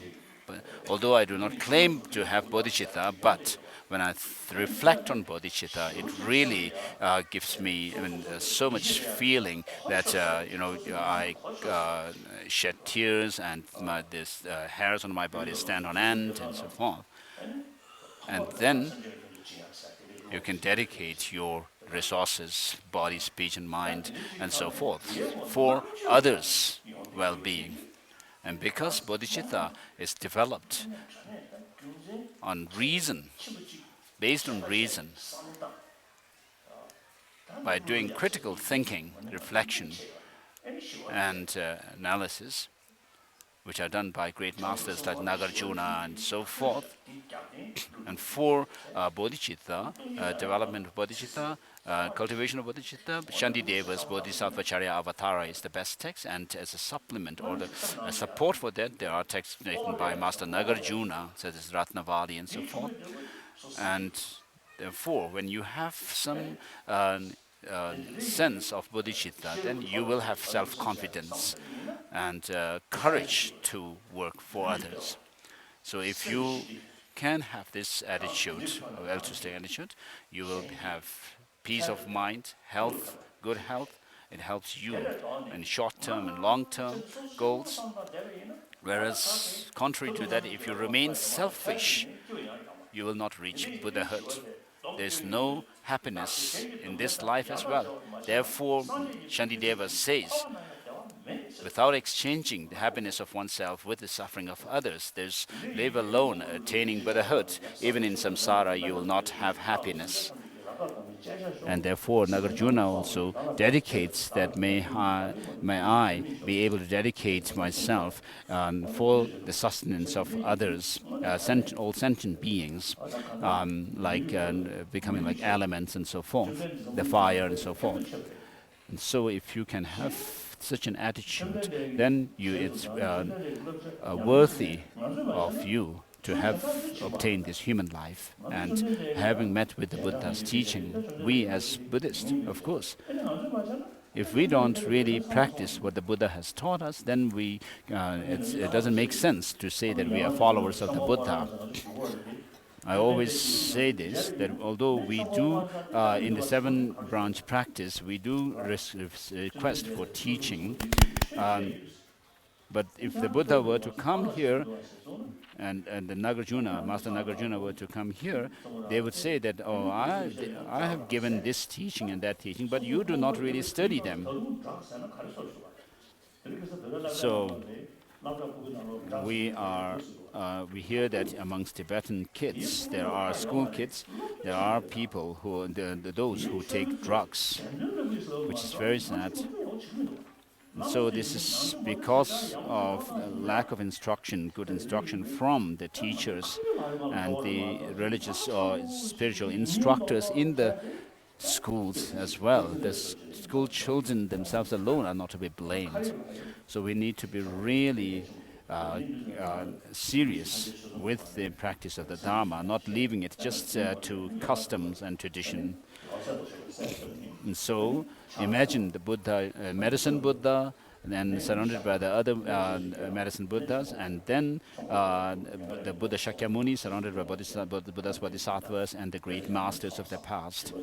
And so, this 7-limb practice are prostration and then making offering and confession, rejoicing in the merits, and urging the Tathagatas to turn the wheel of Dharma, giving teaching, and then requesting not to remain and not pass away, and dedicating the roots of virtues. So you, lying amongst humans, go into freedom in the present, past, and future in the worlds of 10 directions. To you all, with my body, speech, and sincere mind, I bow down. With the energy of aspiration for the Bodhisattva way, with a sense of deep respect, and with as many bodies as atoms of the world, to all you Buddhas visualize this real, I bow down. On every atom are Buddhas, numberless as atoms, each amidst a host of Bodhisattvas, and I am confident the sphere of all phenomena is entirely filled with the Buddhas in this way. With infinite oceans of praise for you, an ocean of sound from the aspects of my voice, I sing the breathtaking excellence of Buddhas and celebrate all of you gone to bliss.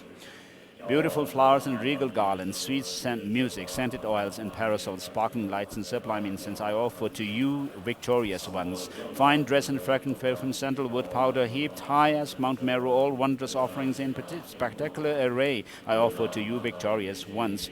With transcendent offerings, peerless and vast, with profound admiration for all the Buddhas, with strength of conviction in the Bodhisattva way, I offer and bow down to all victorious ones. Every harmful action I have done with my body, speech, and mind, overwhelmed by attachment, anger, and confusion, all these I openly lay bare before you.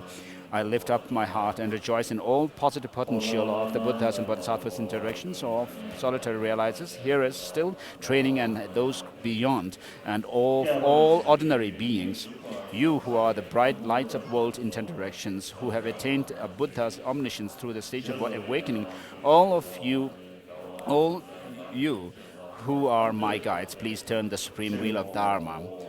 With palms together, I earnestly request you who may actualize parinirvana, please stay with us for eons numberless as atoms of the world for the happiness and well-being of all wanderers in samsara. Whatever slight positive potential I may have created, by paying homage, offering, and acknowledging my faults, rejoicing and requesting that the Buddhas stay and teach, I now dedicate all this full awakening. So because everyone knows this verse, we'll use it for the bodhicitta ceremony. Please kneel on your right knee. If you follow the ceremony, so visualize all the Buddhas. As I said earlier, we have found this precious human life now and met with the Dharma. And Dharma, the teaching of the Buddha, which teaches that everything is interdependent, and therefore make a pledge that you will be a sincere follower of the Buddha. So in order to be able to do that, you need first to study the Dharma. And then having studied and listened to the Dharma, you need to reflect and try to critically check where there are contradictions and so forth or not. And then, which is very important to do, why Buddha has said such and such things. So it is very important to really critically analyze the teaching, and then gaining through that kind of critical analysis, when you find some conviction, then that is the stage of having gained understanding through reflection. And then having done that, you need to familiarize with what you have found convincing to you, what you have felt convinced with in meditation over and over again. And through this, in this way, you should think of making yourself a true follower of the Buddha.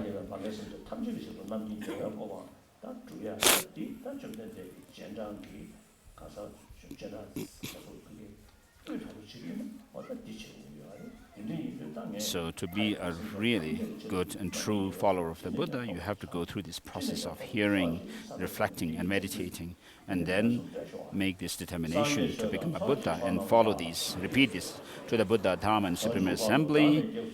I take refuge until I'm enlightened by the accumulations created through generosity and so forth. May I become a Buddha to benefit all sentient beings. So when you say, I take refuge until I'm enlightened, you come across this word I, and then when you say, by the accumulations I create, you come across it a second time. So of course your body and your mind are not you.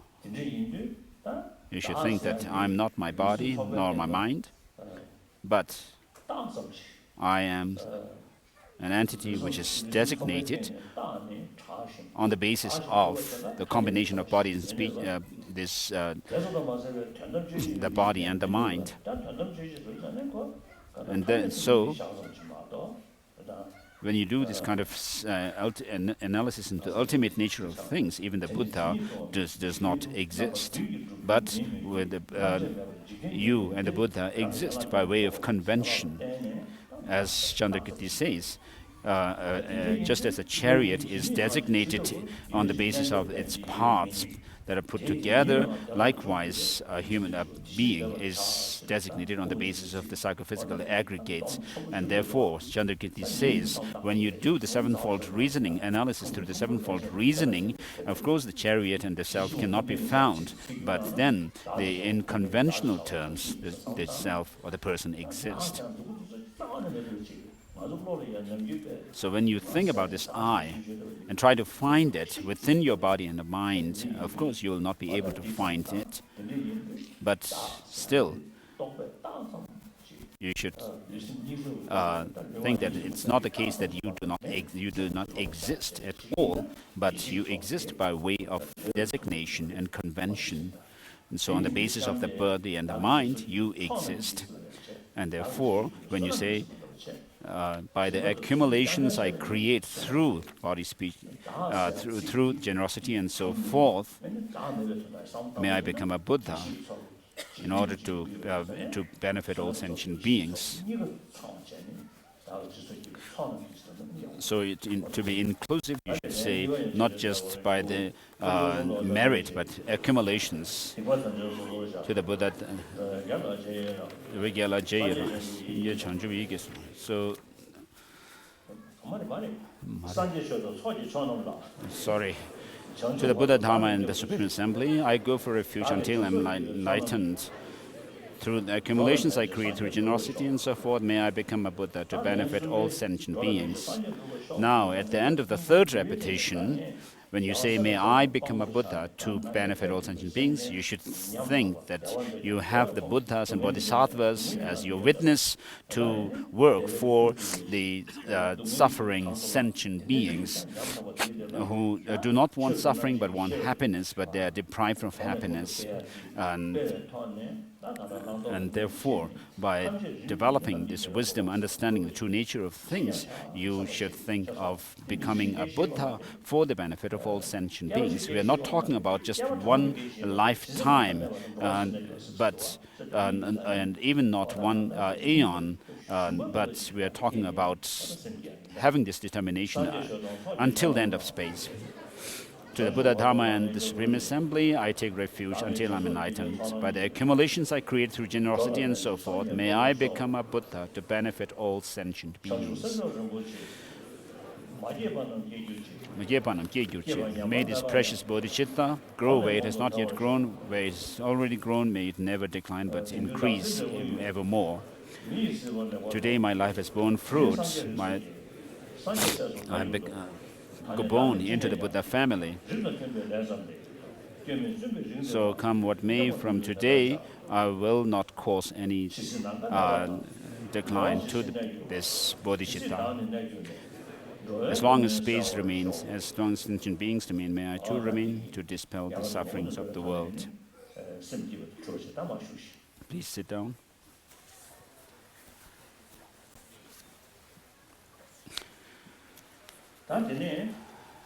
결혼은 나는 이제 나 아니 너한테 이 탐해변낭신 So when it comes to tantric practice, you need to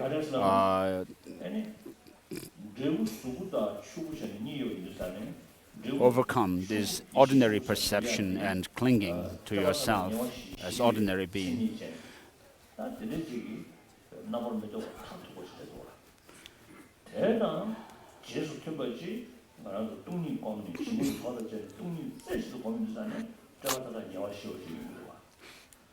So the mind of a Buddha, which is the wisdom mind, the wisdom body of a Buddha, is something which is free from all kinds of mental constructions, elaborations, and reifications, and so forth.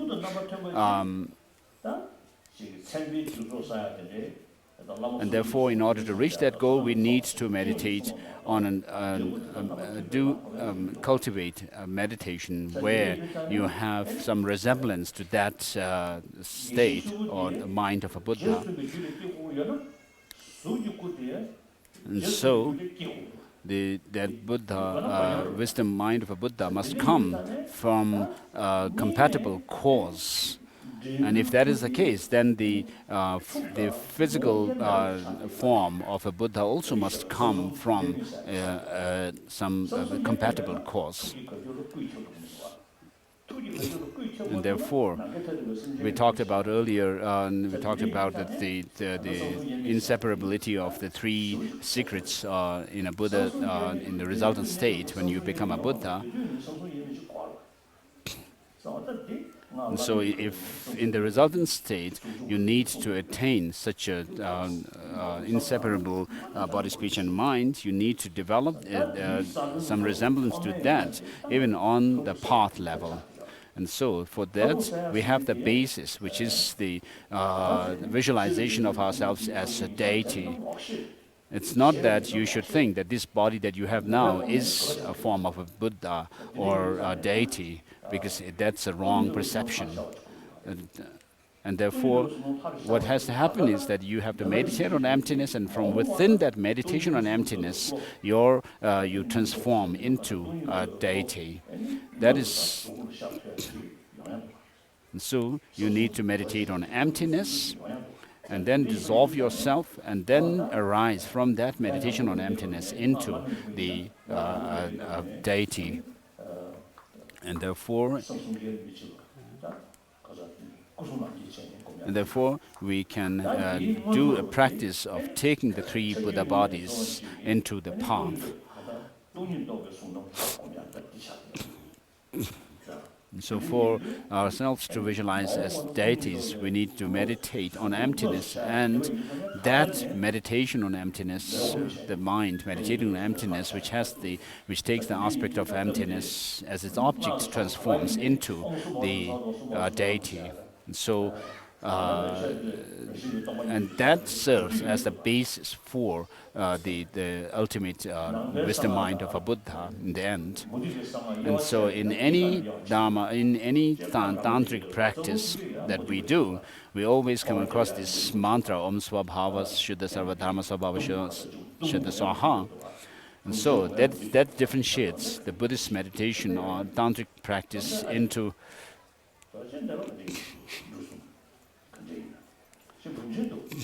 and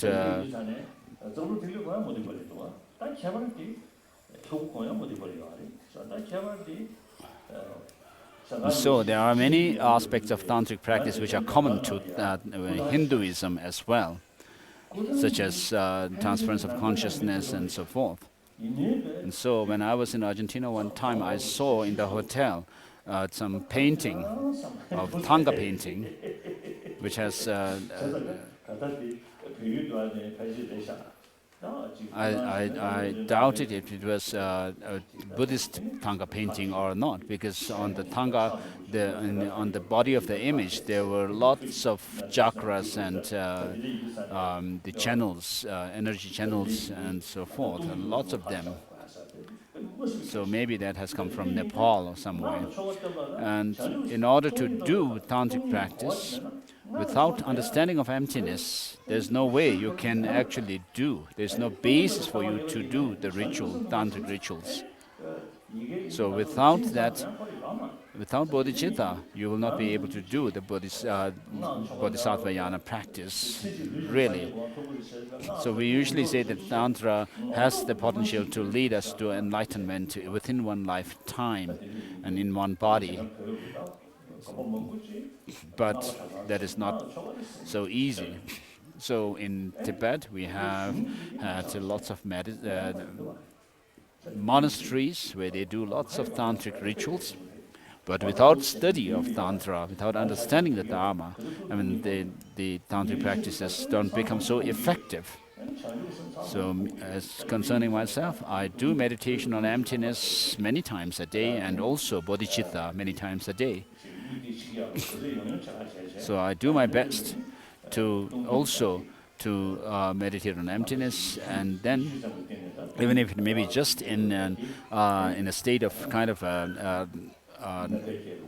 assumption, I have at this stage I have meditated or visualized myself in transforming into medicine Buddha, as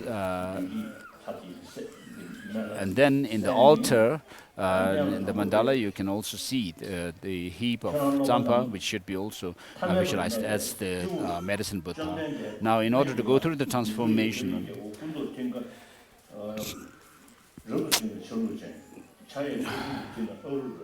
on your crown, meditate the medicine Buddha.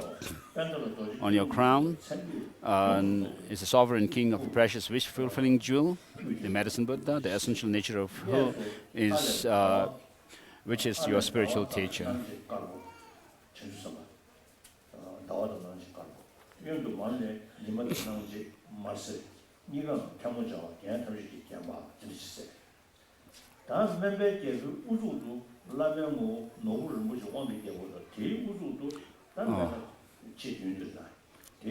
And so on your crown is the king of medicine, physicians, and then on top of it is the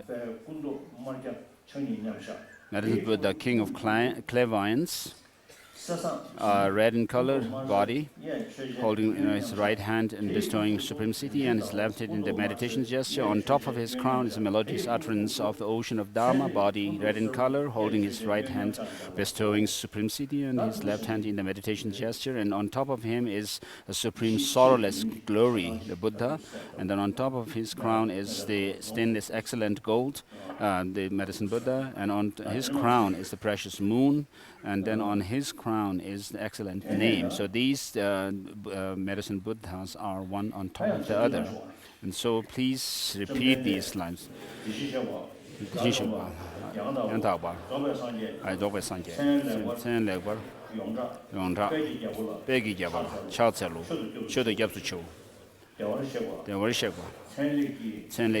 So what you are saying is calling on the glorious renown of excellent name, but and making prostration.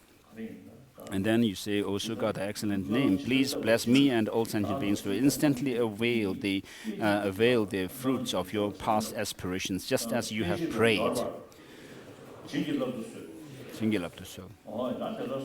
Having prayed thus, visualize Tathagata, excellent name, melts into the light and dissolves into the body of the jewel moon, which is the Buddha below him.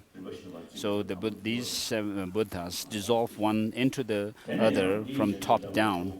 Then say, I bow down, make offering, and take refuge in you, O King of melodious sound, completely adorned with jewels, moon, and lotus, the transcendent Bhagavan, Tathagata, Arhat, perfect and fully enlightened one. O Sugata, jewel moon, please bless me and all sentient beings to instantly avail the fruits of your past aspirations, just as you have prayed. So having prayed, thus visualize Tathagata jewel moon melts into light and dissolves into the body of the stainless excellent gold. Then next, repeat, I bow down, make offering, and take refuge in you, O precious glow of stainless excellent gold, who accomplished ascetic practices, these transcendent Bhagavan, Tathagata, Arhat, and perfect and fully enlightened one.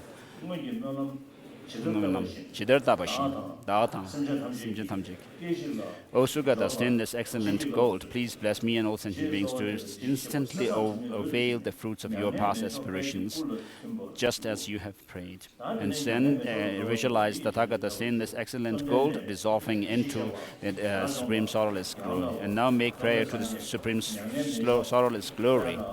I bow down, make offering, and take refuge in you, O supreme sorrowless glory, the transcendent Bhagavan, Tathagata, Arahat, perfect and fully enlightened one.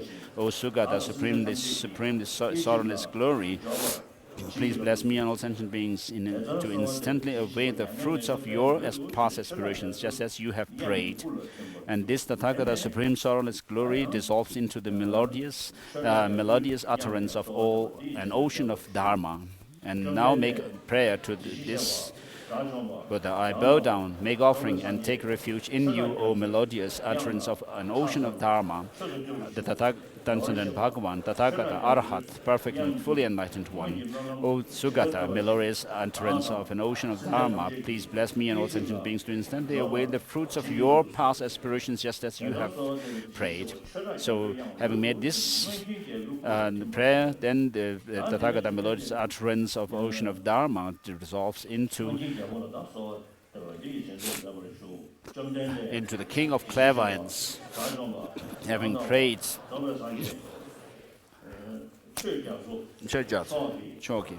So I bow down to make offering and take refuge in you, O king of clairvoyance, the transcendent Bhagavan, Tathagata, Arhat, perfect and fully enlightened one. O Sugata, king of clairvoyance, please bless me and all sentient beings to instantly avail of the fruits of your past aspirations, just as you have prayed. So this king of clairvoyance now dissolves into the king of physicians. I bow down, make offering and take refuge in the Buddha, teacher of medicine, the king of, with the radiance of that lazuli gem, transcendent Bhagavan, Tathagata, Arhat, perfect and fully enlightened one. O Sugata, king of physicians, please bless me and all sentient beings to instantly avail of the fruits of your past aspirations, just as you have prayed. So having prayed thus, visualize that the infinite light and rays of light come forth from the body of the Tathagata, king of medicine, physicians, filling your whole body from the crown to the sole of your feet, purifying all your sicknesses, illness, and obscurations, thereby turning your body like a piece of crystal clear, clear of corrosion and blemishes. So, of course, from the side of the Buddha, there is compassion there to benefit us, and then our sickness and impurities and obscurations and so forth come from causes and conditions, and therefore, through certain causes and conditions, these defilements and impurities and so forth, sickness and so forth, can be overcome. And so,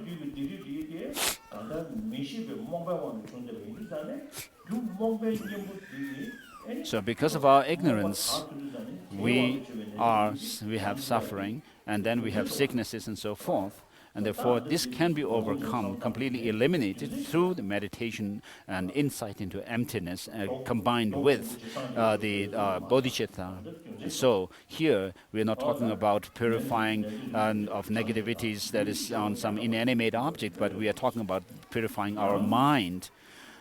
So because these impurities have come through causes and conditions, they can be overcome.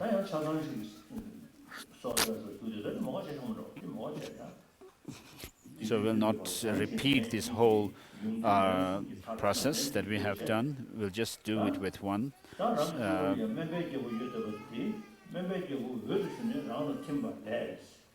And then the king of physicians melts into light and dissolves into you. Thereby you transform into the Buddha, teacher of medicine, whose body is dark blue in color, And so when you think about yourself, from crown down to the sole of your feet, where this I is, if you think, whether in dream state or waking state, or where this I is, if you think about them,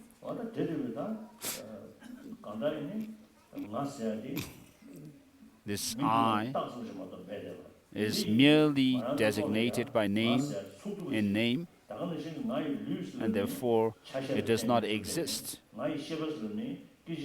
as some kind of a solid entity, autonomous, independently existing.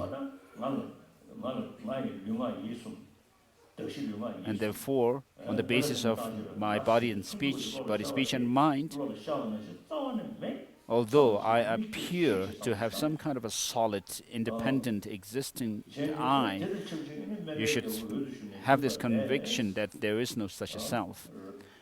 And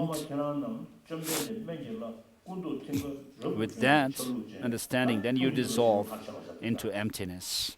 And so the aspect of the mind meditating on emptiness transforms into yourself as the Buddha, teacher of medicine.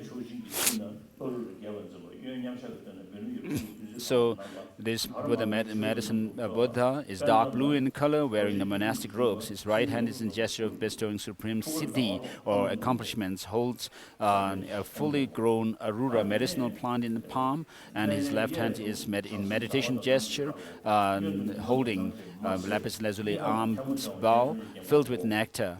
He's draped in the three red silk monastic robes. He sits in the vaginal cross-legged posture on a lotus and moon throne, his body complete with all the marks and the signs of an extraordinary being. At your heart is blue Om on a moon disc.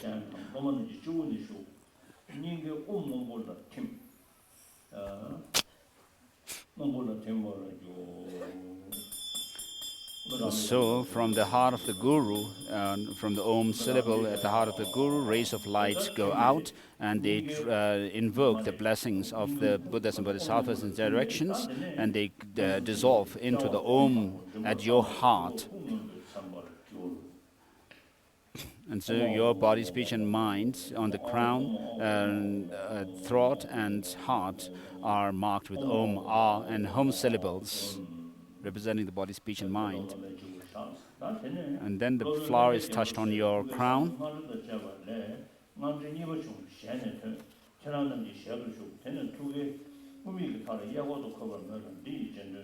So please repeat this mantra of Medicine Buddha.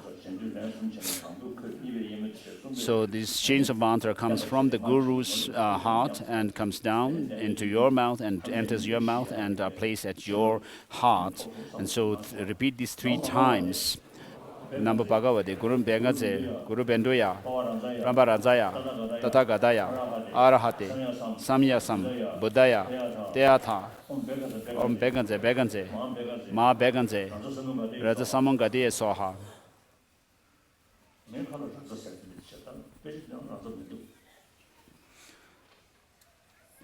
The text itself doesn't give Raza, but it comes out from my mouth.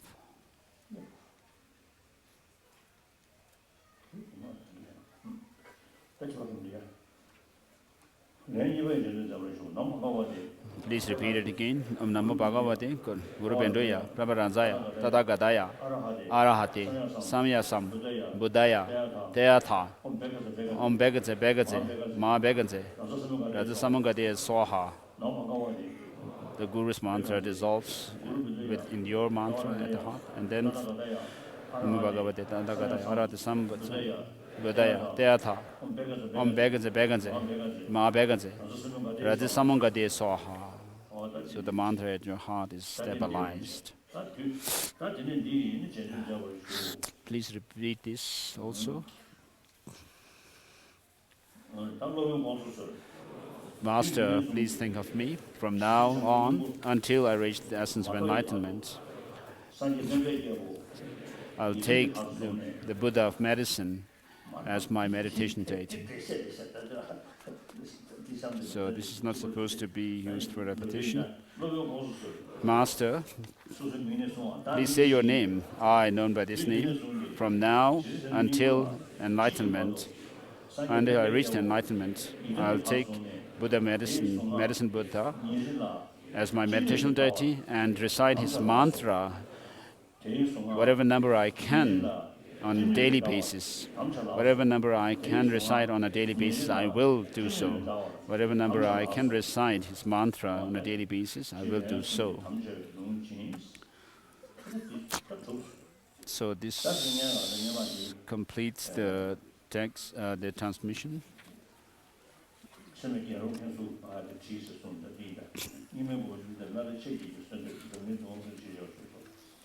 So His Holiness is giving the general oral transmission of the text that is distributed in Tibetan. It's not in English. I'm sorry.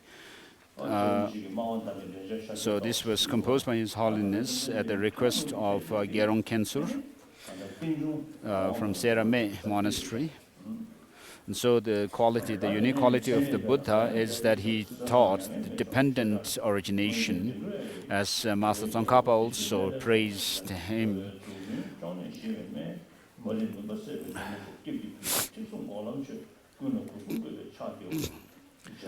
So there is homage to the Buddha Shakyamuni, and then the 7 medicine Buddhas, and then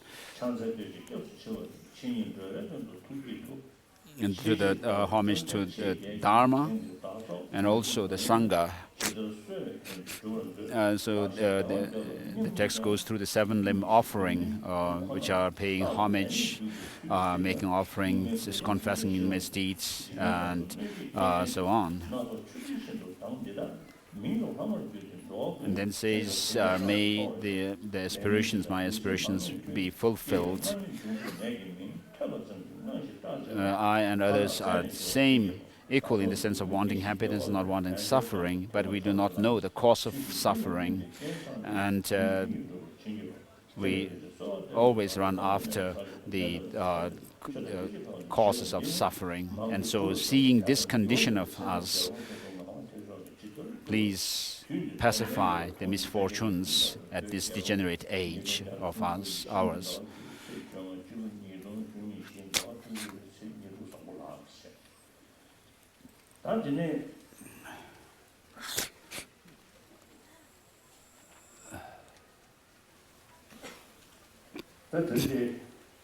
Then, next, yesterday, Baba Phunzo Wangil had passed away.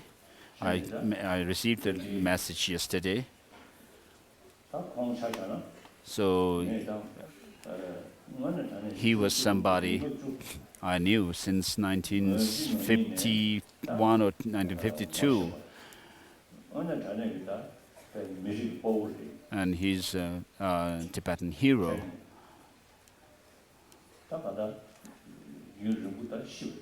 He was a Tibetan hero, and I had time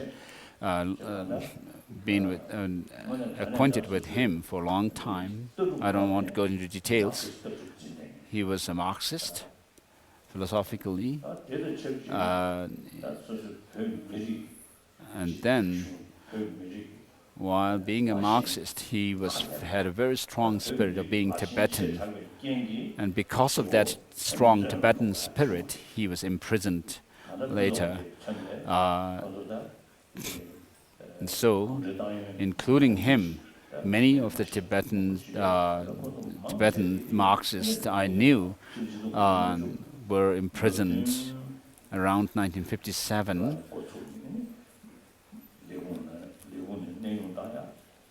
They were dismissed from their offices, and then some of them were even kept in house arrest. So this Mr. Phunzo Wangil was someone who was really sincere and dedicated for the Tibetan people. He didn't have religious faith, but he had a very strong feeling of being Tibetan. spirit of Tibetan. As an example of that, one day when I was where I met Mao Zedong many times, and other Chinese officials and leaders. So Punzo Wangyal was my interpreter. So one day, when we were talking, he said to me, looking at me, your presence, I saw you in Nobulinka many years ago. You were very small on a throne, but today you here grown so big. And then he loudly cried. So I felt a bit embarrassed. So he had a very strong Tibetan spirit. Maybe he also had some kind of a feeling of faith or something. So in the early part of his life, he was a communist without any religious faith. But yes, last year he sent me a photo of himself from Beijing.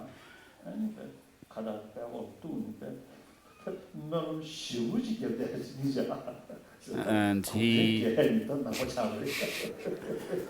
became a Buddhist in the end, holding a scarf in his hands and then touching his hands to his forehead. So there are many Chinese and Tibetans officials, communist officials, externally, but internally they are Buddhists. So in Mongolia also there was such a situation. Many of the Mongolian officials and soldiers, when they met me individually, alone, then they took off their hats and took blessing from me. Whereas in public and when they are in front of other officials, they would pretend not to be religious. So when there's so much fear in the system, you have to be hypocritic. So the whole blame goes to Lenin for total control. Mao Zedong was in the beginning very sincere communist, and Liu Taoji and others were really comrades. So they were only thinking about the masses, the public. But later, gradually, they became drunk, drunk with the power and authority. And so, Punzo Wangyal was a communist from Ba region of Tibet, including him. There were many of the people from Ba region of Tibet. So they really dedicated themselves for the Tibetan people. And there were some from Amdo region. There was one person named Tashi Tushi. He was, of course, born in Kanze region of Tibet, but later on lived in Amdo. I knew him well, very good person. And then Yangling Dorji is still alive. I had this wish to be able to meet with Punzo Wangyal. So when I was abroad one time, Punzo Wangyal called me and I asked him what happened to socialism now, and he just laughed. So we'll say for him, the late Baba Punzo Wangyal, let's say prayers, and also for those who have struggled and died also for the Tibetan cause, Tibetan people. So people, including those who self-immolated themselves, and then those who are sick and are under difficult circumstances. Let's say prayer to them, for them all. We have nothing else to do other than this. We cannot do